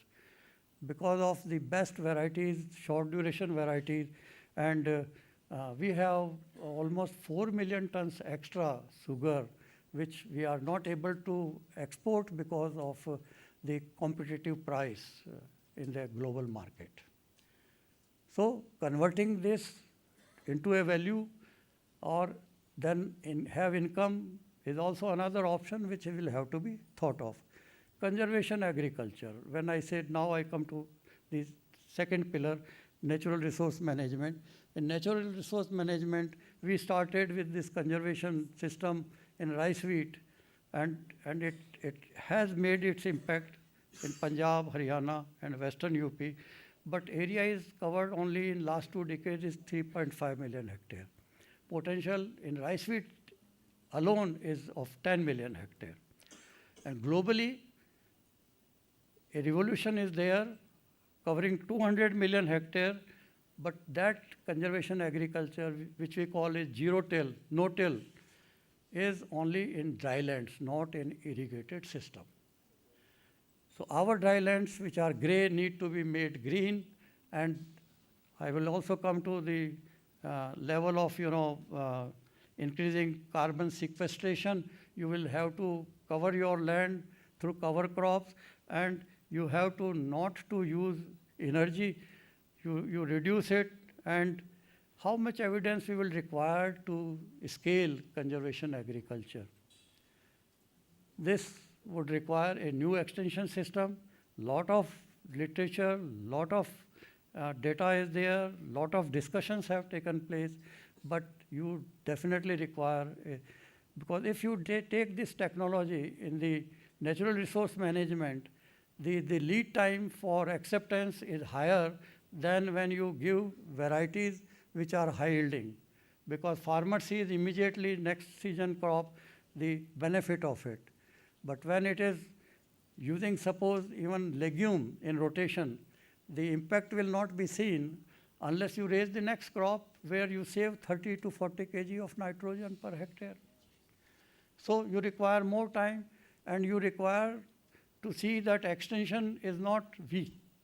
Because if the knowledge is wrongly given in the beginning, then it will be counterproductive.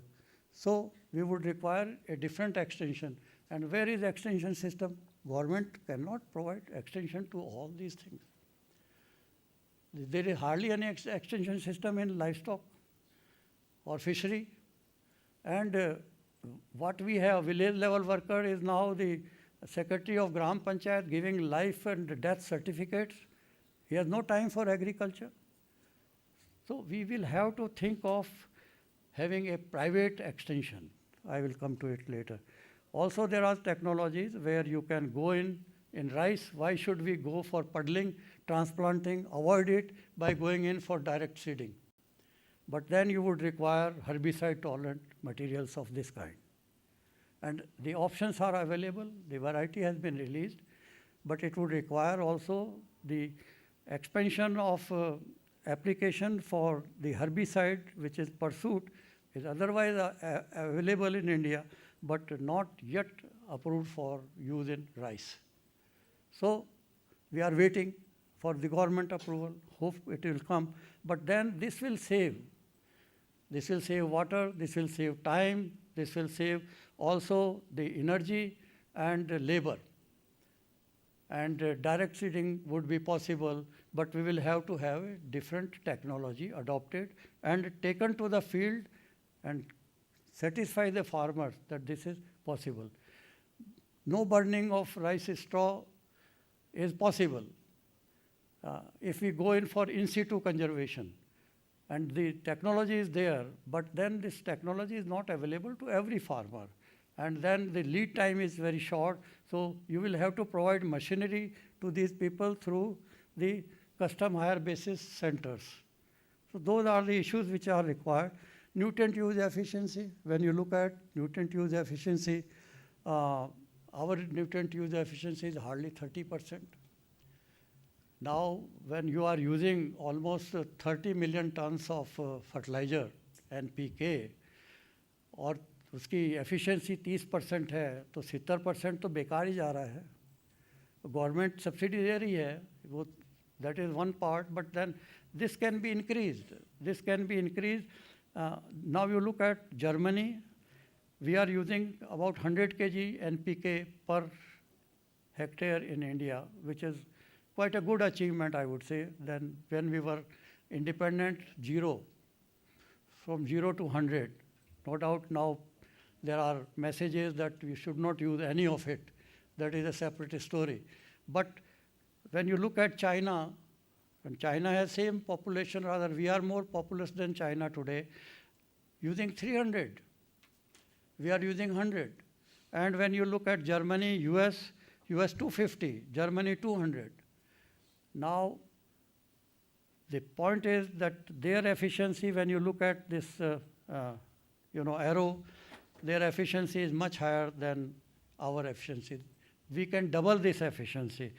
And we are the second largest producer and consumer of urea today. But today, still in the field, वो छट्टा दिया जाता है. I mean, is that the way by which we can increase our efficiency? Why not ferti-cum seed drill? Why not go in for liquid nitrogen, which US is using? And why not we use, now we have said that we have issued soil health card, almost I think 18 crores of soil health cards have been issued, where farming families are around 14. So are we using the soil health cards and getting proper testing done, and whether that information is right, and then using where that deficiency is for that particular nutrient or micronutrient. If in my field, if there is a problem of alkalinity, I need gypsum, but there is no subsidy on gypsum. So where is the incentive for me? So this is also an aspect which will have to be thought of when we move forward. We have to make our agriculture more resilient and efficient. Could we ever think that rice and wheat could be raised through subsurface fertigation system? And here, right in Ludhiana at Borlaug Institute, please go and see, for last 5 years, this experiment is there, where you have water harvesting, you have solar energy, and you also have fertigation through subsurface system. We will have to move in that direction to save water, to save nutrients. I, after having retired, gone abroad, came back, thought, what can I do? I thought, let me put my thoughts in a book, and the title I made was Reorienting Indian Agriculture. So much we had achieved, but still, and this is published by Commonwealth Agriculture Bureau. Government also is thinking very seriously. I was asked to chair a committee at the request of Principal Scientific Advisor. We gave this report, and the title of the report is Policies and Action Plan for a Secure and Sustainable Agriculture. Srivastava, you were also a member of this. And we have given a lot of recommendations. I would not go into detail, but one copy I have given to Dr. Inderjit Singh, which can be looked at, or you could see at website of PSA, Principal Scientific Advisor to the Government of India, or to our trust, which is called TAS. In the reorientation, what we require now is we need to have diversification. Everyone, every policy maker also, whether it was in fact in the past, the chief ministers of Punjab and Haryana, I had helped them in writing a report for increasing productivity at the national level for new directions. We have in this report also analyzed and suggested that rather than giving subsidy, the amount which we are spending, both center and state, roughly around 4 lakh crores annually, or 4.5 lakhs crore annually, it can be used to incentivize the farmer for input use efficiency or for environmental services. You can convert it into, and then the same money even can be used to give farmer 10,000 per acre per family up to a maximum of 10 acres, which means 1 lakh आप एक family को दे सकते हो for using the input, provided he says that I have tested my soil, and or I have reduced the use of water, or I have reduced the use of fertilizers. On those practices, and they can be measured, and then you provide them this incentive. Diversification in past have helped us, our country. Rice, पहले पंजाब में कौन grow करता था? South से ही आया, पंजाब से, पहले थोड़ी था धान इधर, पर आज धान में हम सबसे ऊपर हैं.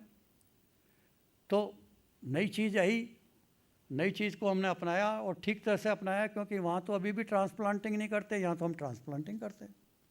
कोई धान को बिना ट्रांसप्लांटिंग नहीं, और बेस्ट वैरायटीज़ यूज़ करते हैं. ग्राउंड नट गुजरात में कोई नहीं करता था. Gujarat is number 1 state for groundnut. Potato कोई प्लेन में कोई ग्रो करता था पहले.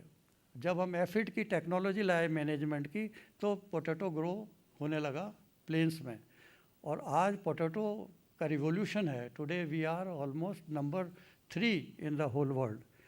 मेज इन ईस्टर्न इंडिया, रबी में मेज बिहार में कौन सोच सकता था, और आज सबसे ज़्यादा यील्ड है, 7 से 8 टन. सोयाबीन सेंट्रल एशिया में कहाँ ग्रो होती थी 50 साल पहले? सब पहाड़ में थी, और आज नंबर 1 ऑयल सीड क्रॉप हो गई.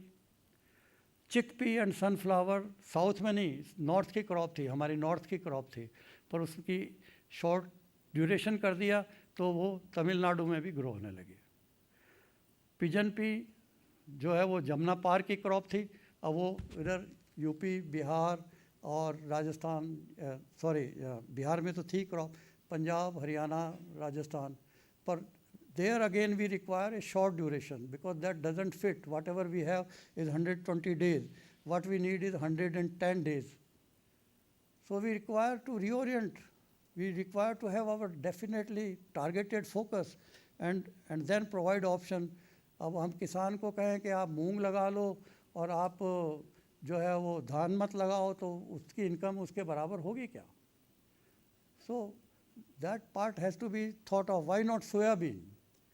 And now the oilseed and pulses in the northeast are the, I come to again one or two issues relating to nutrition security, because we have to ensure nutrition security and also for our pregnant women and elderly people. Soybean, we are using as oil crop.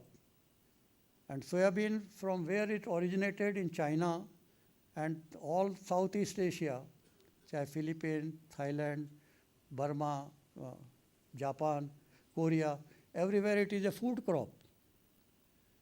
तो हम इसको, अच्छा इसमें 40% protein है, दूसरी pulses में 20% है, किसी भी पल्स में 20-22% से हायर नहीं है, यहाँ 40% प्रोटीन है, हमारे प्रोटीन के सबसे ज़्यादा डेफिशिएंट चिल्ड्रन हैं और फिर हम इसको एक्सपोर्ट करते हैं as a feed.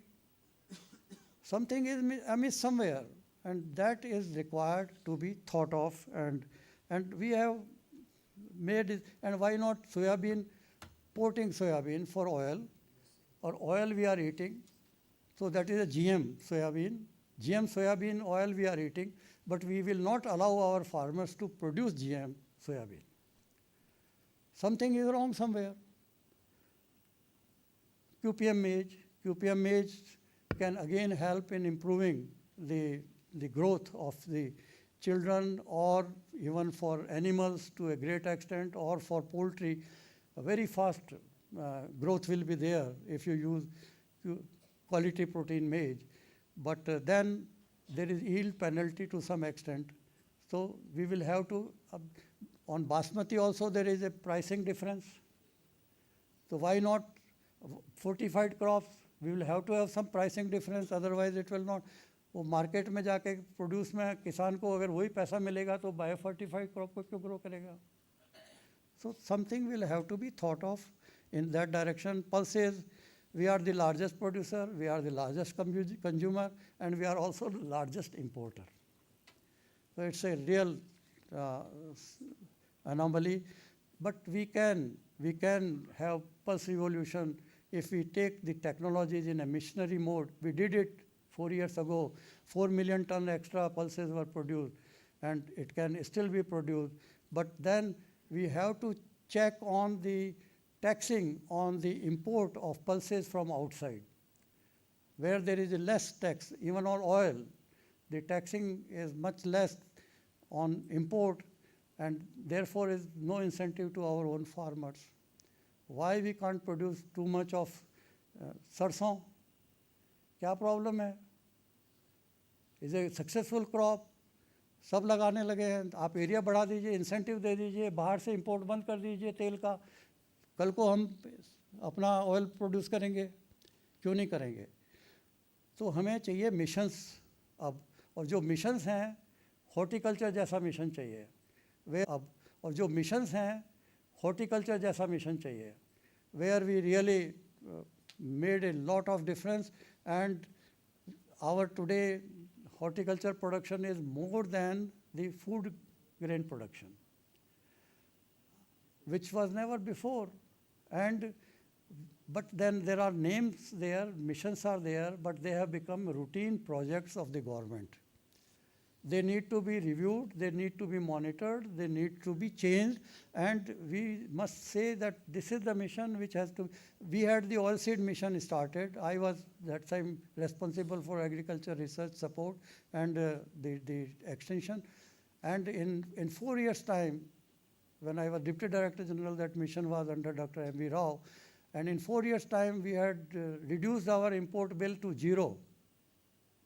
Again, the import bill has gone to almost now more than 1.5 to almost 2 lakh crores. We have to reduce it. अब आप पाम ऑयल है वो सस्ता आ रहा है, उसका इंपोर्ट सस्ता है, तो किसान तो जो मूंगफली लगा रहा है या जो सरसों लगा रहा है वो तो मर गया. उसमें नेक्स्ट डे वो मिला करके और वही मिडल मैन उसको उसी प्राइस पे बेचते हैं जिस प्राइस पे आपका ऑयल बिकता है. Conservation agriculture I have talked. We need to now move forward. Quality seed and planting material. We want to diversify and have horticulture. Horticulture, if the planting material is not good, nothing will be successful. So you have to have an accredited system of these lab nurseries and produce them. Semen to the extent what we require for improving our breeds. We are having shortage of semen. We are having shortage of vaccines. Foot and mouth disease, I was told that we are having shortage. As against 6 million doses, we are able to produce 2 million doses or something. तो कब करेंगे भाई? और बाहर हम बेचेंगे तो कहेंगे कि फुट एंड माउथ डिजीज से तो नहीं है अफेक्टेड, आपका बीफ हम नहीं लेंगे. So this would require complete change, and we have to now decide कि अगर पंजाब ने डाइवर्सिफिकेशन करना है तो क्या करना है, और अगर राजस्थान में कोई क्रॉप्स होनी है तो क्या होनी है. अब राजस्थान में राजस्थान कैनाल ले गए और वहाँ पे भी हम कपास और धान लगाने लगे रेतीली ज़मीन में, जबकि वहाँ सिल्वी पास्टोरल होना चाहिए था, एनिमल बेस्ड एग्रीकल्चर होनी चाहिए थी. सो we will definitely have to have a serious relook to involve youth in agriculture. This future for 2047 is not for us. Most of us may not be there. But this is for the future generation. And future generation has to be brought in. No doubt government is doing this Manrega and the National Food Security Act, lot of amount being sent. But on Manrega, the investment over the last 5 years has gone down.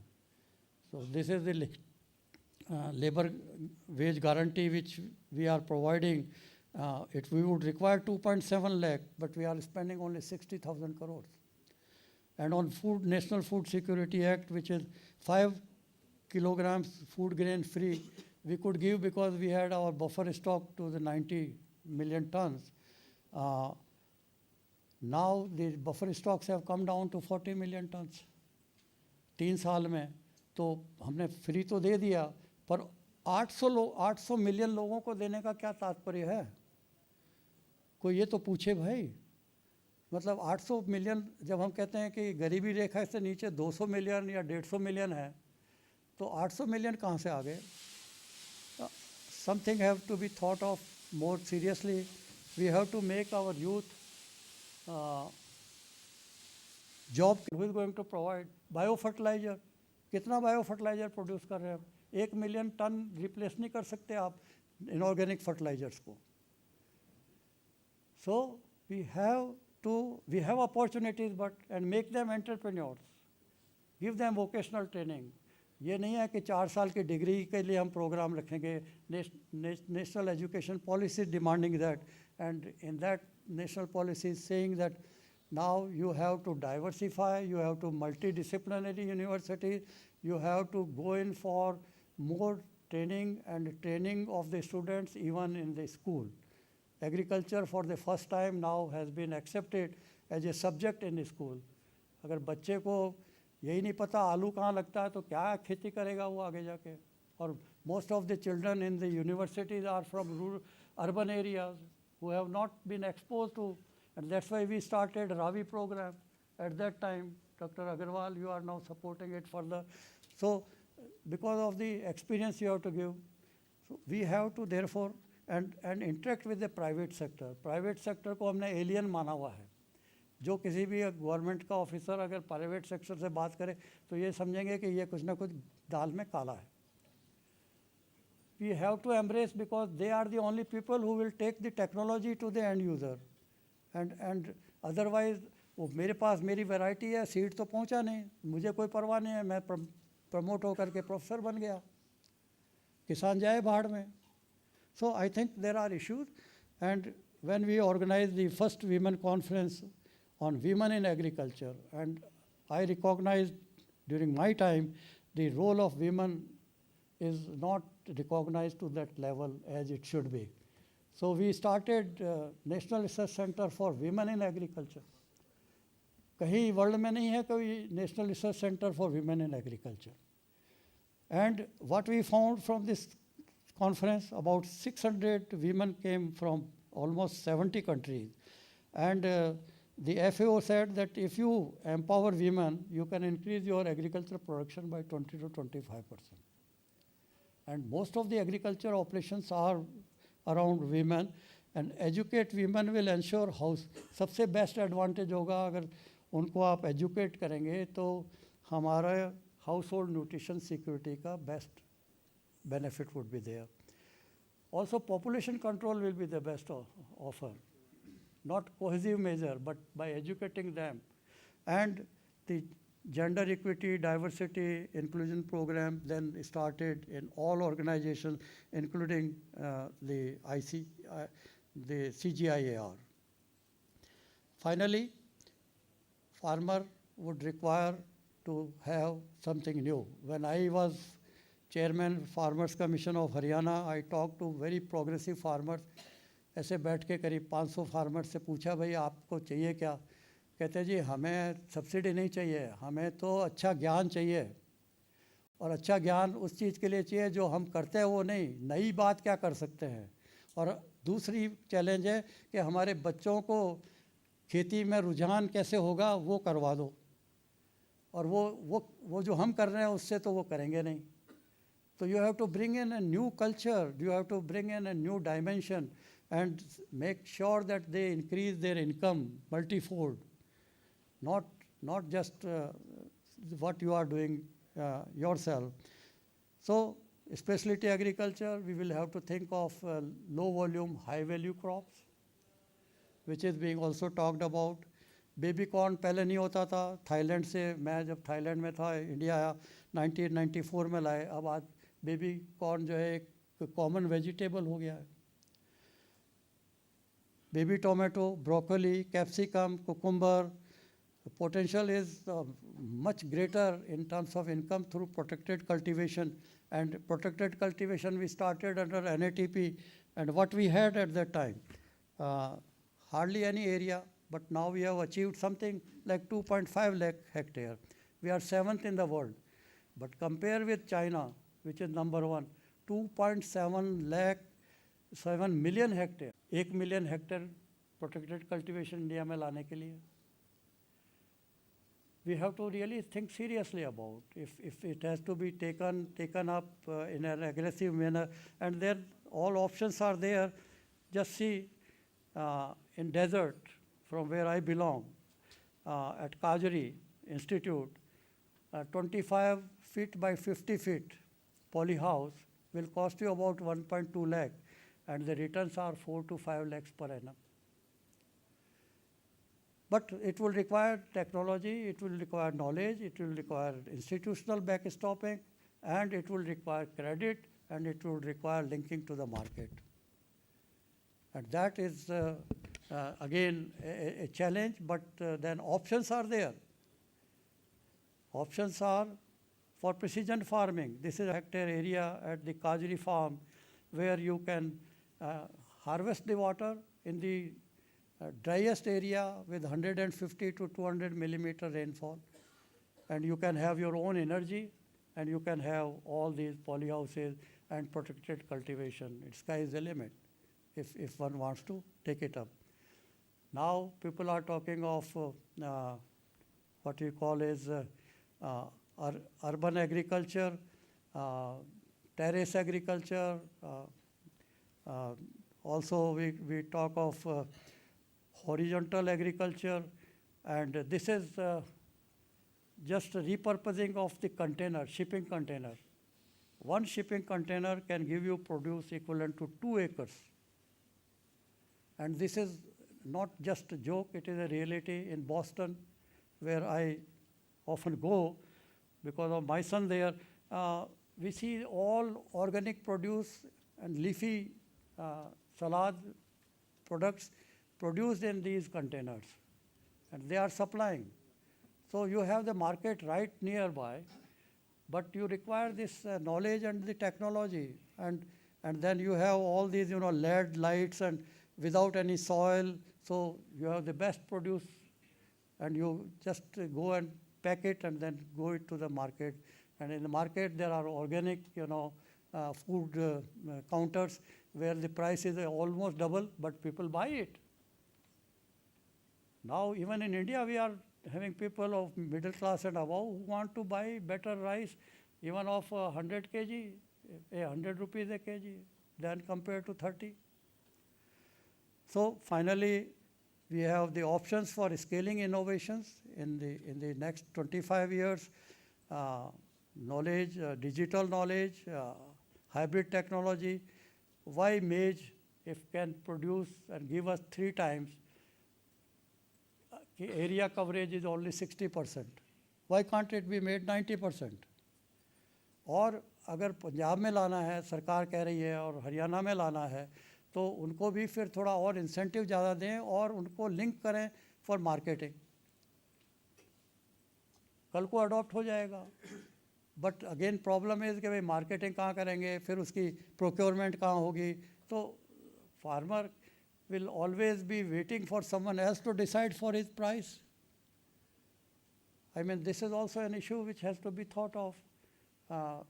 They are always, so we always think in the interest of consumer, but not in the interest of farmer. Biotechnology, GM crops I have said, conservation agriculture, micro irrigation. From 6 million hectare, we have increased it to 10 million over the last 2 decades. So our irrigation potential throughout, we have 140 million hectare cultivable area, about 670 million hectare area is now under irrigation.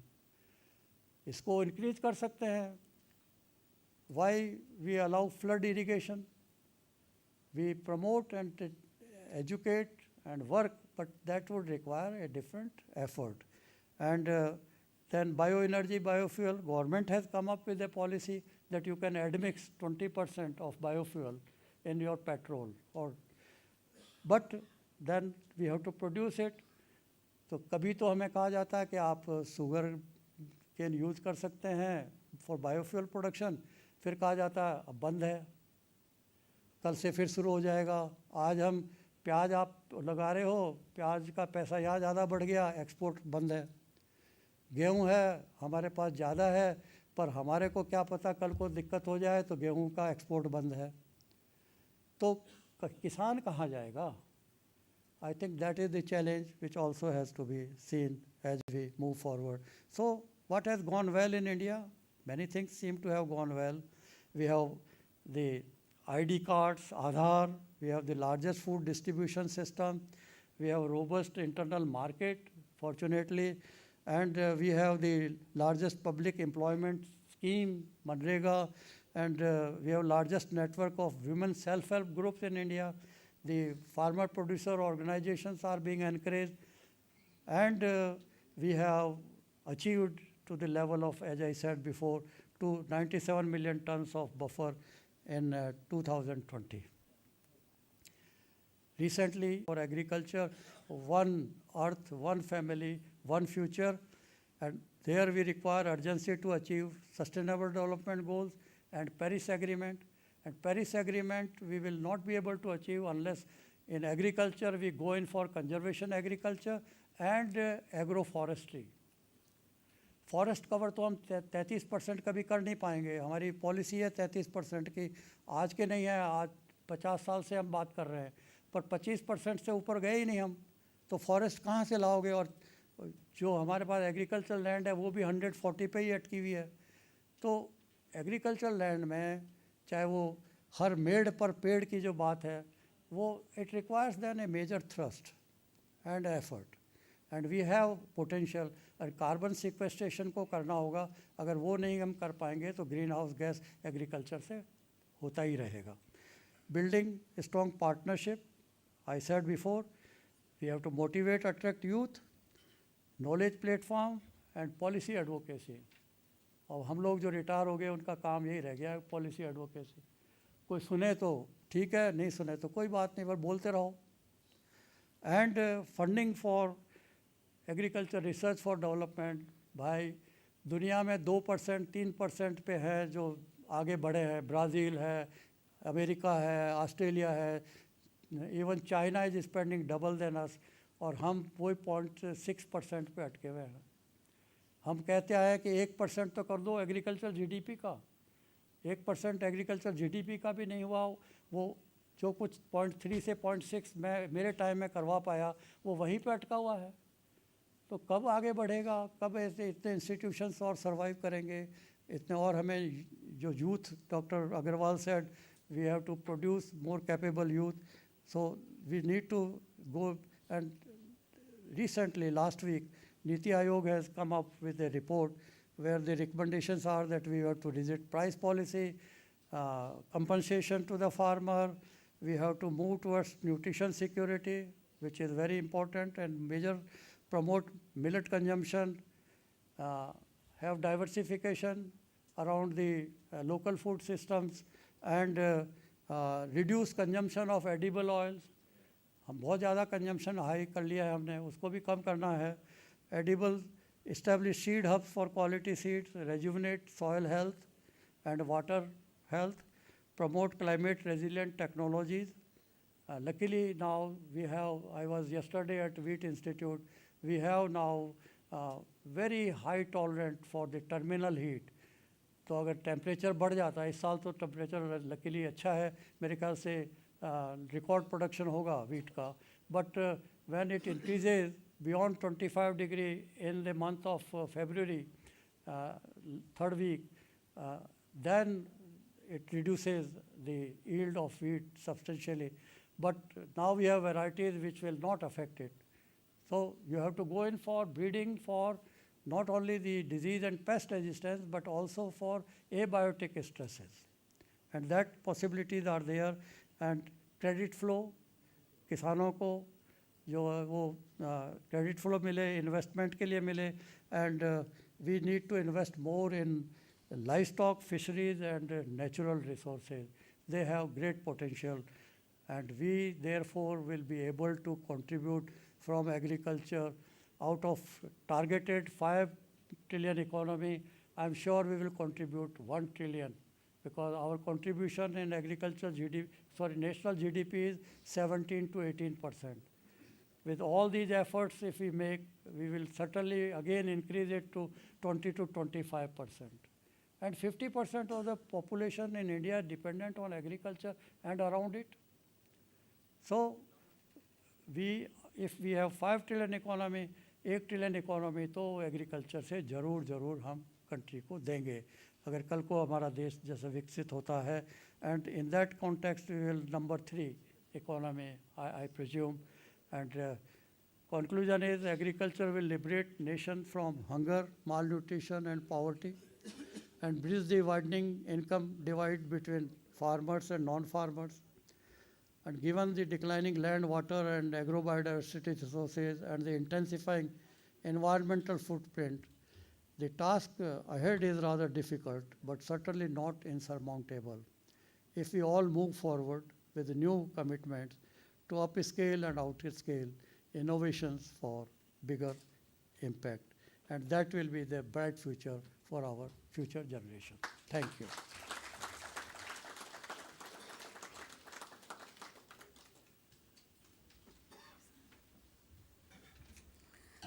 Thank you, Padma Bhushan, Dr. R.S. Paroda, sir, for an elaborative presentation, surprising revelations, and valuable advice on agriculture, horticulture, and veterinary science. I'm sure everyone sitting in the auditorium emulates some part of your credentials and try to take you as a role model. Now, I invite Dr. S.K. Uppal, convener of 47th Vice Chancellor's Convention, to propose a vote of thanks.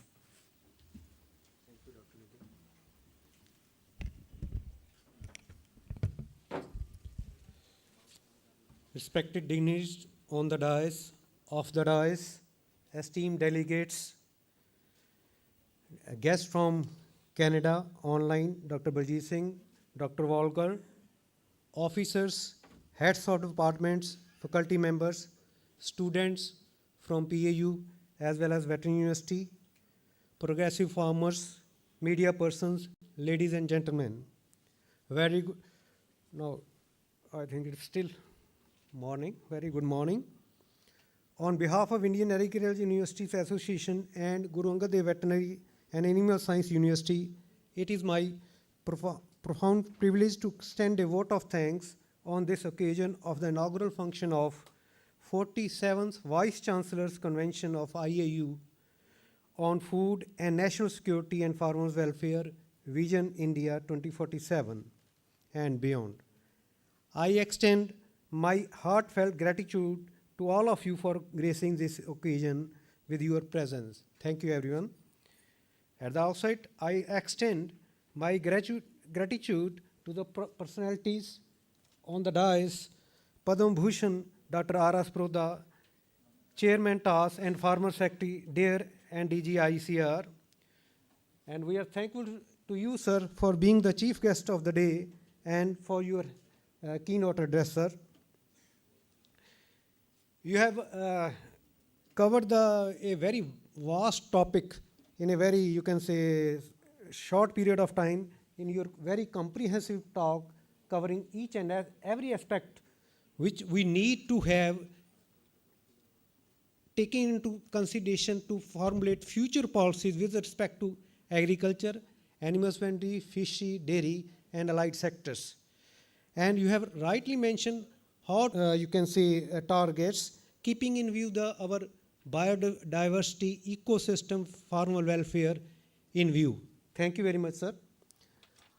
We are very thankful to Dr. G.S. Khushji, a divine or a towering personality in the field of agriculture, who is also an alumnus of PAU and a, you can say, leader in rice revolution throughout the world.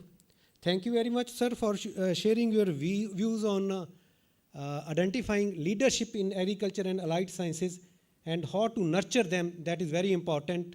So I think his points will be very helpful in identifying the future leaders in agriculture and to nurture them. Thank you very much, sir. We are very thankful to Dr. Rameshwar Singh ji, President IAUA and Vice Chancellor Bihar Animal Science University, Patna, who is a guiding force behind organization of this convention at this institute. We are very thankful to you, sir, for giving us the opportunity to host this IAUA convention, sir. We are very thankful to Dr. R.C. Agrawal ji, DDG Agriculture Education. He has a very, you can say, special affection for this university, and he's always considerate to our, you can say, issues, financial issues, and any other issue from time to time, what we have, not only with the agriculture education vision, but the overall ICR headquarters. Thank you very much, sir. We are thankful to Honorable Vice Chancellor, Punjab Agriculture University, Dr. S.S. Gosal ji, who and his staff, who has provided us different facilities, or we can say our mother institute, with the help of which we are able to organize this convention, sir. We are other stalwarts from agriculture, Dr. B.S. Dillon ji, from animal husbandry, Dr. A.K. Srivastava ji, from administration, Dr. Tarun Sridhar ji, and other dignitaries, doyens in the different fields from different universities. Thank you very much, sir, for being with us today. We are congratulations and best wishes to young scientists who have won different prizes today.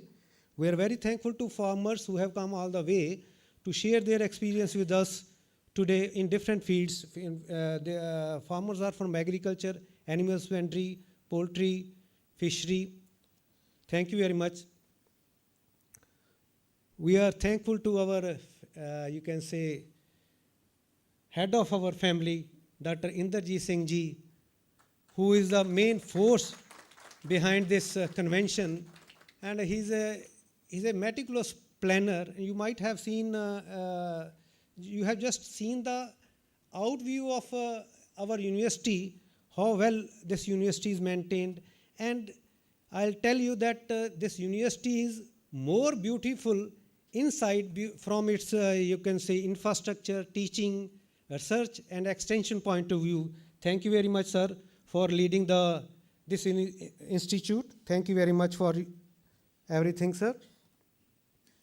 I extend my gratitude to the organizing committee, volunteers, sponsors, particularly Dr. Ghumman, Dr. Malik and their teams, their hard work, dedication, and minute to minute planning and respect to production, not only in agriculture and allied sectors, particularly in human resource, which is a very important component as dealt by Dr. R.C. Agrawal ji and Dr. Khush ji.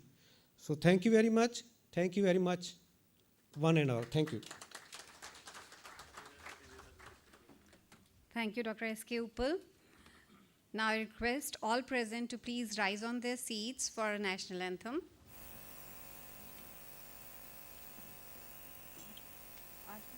Students, please come for the national anthem.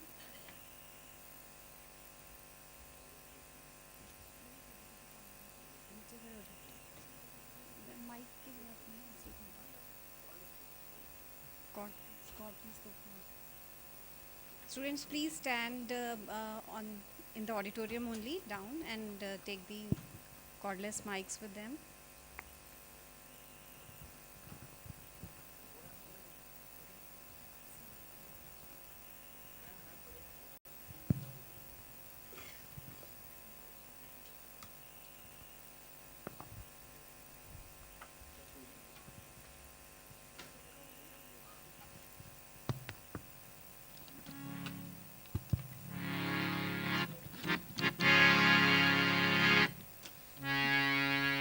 जनगण मन अधिनायक जय हे भारत भाग्य विधाता पंजाब सिंध गुजरात मराठा द्राविड़ उत्कल बंगा विंध्य हिमाचल यमुना गंगा उच्छल जलधि तरंगा तब शुभ नामे जागे तब शुभ आशीष मांगे गाहे तब जय गाथा जनगण मंगलदायक जय हे भारत भाग्य विधाता जय हे जय हे जय हे जय जय जय हे।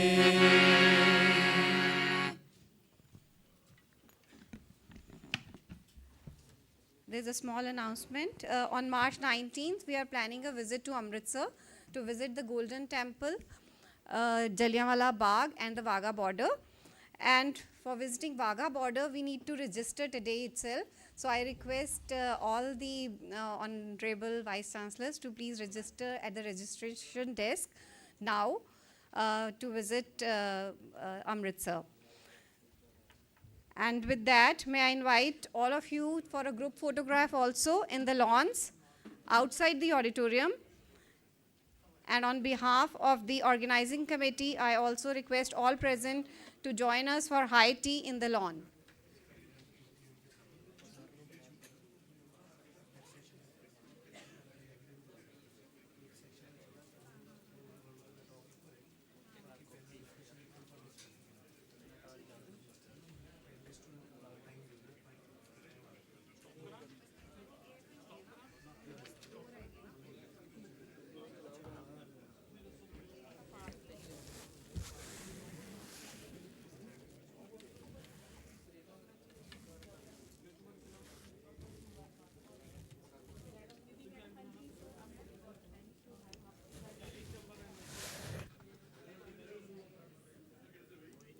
आइए सर।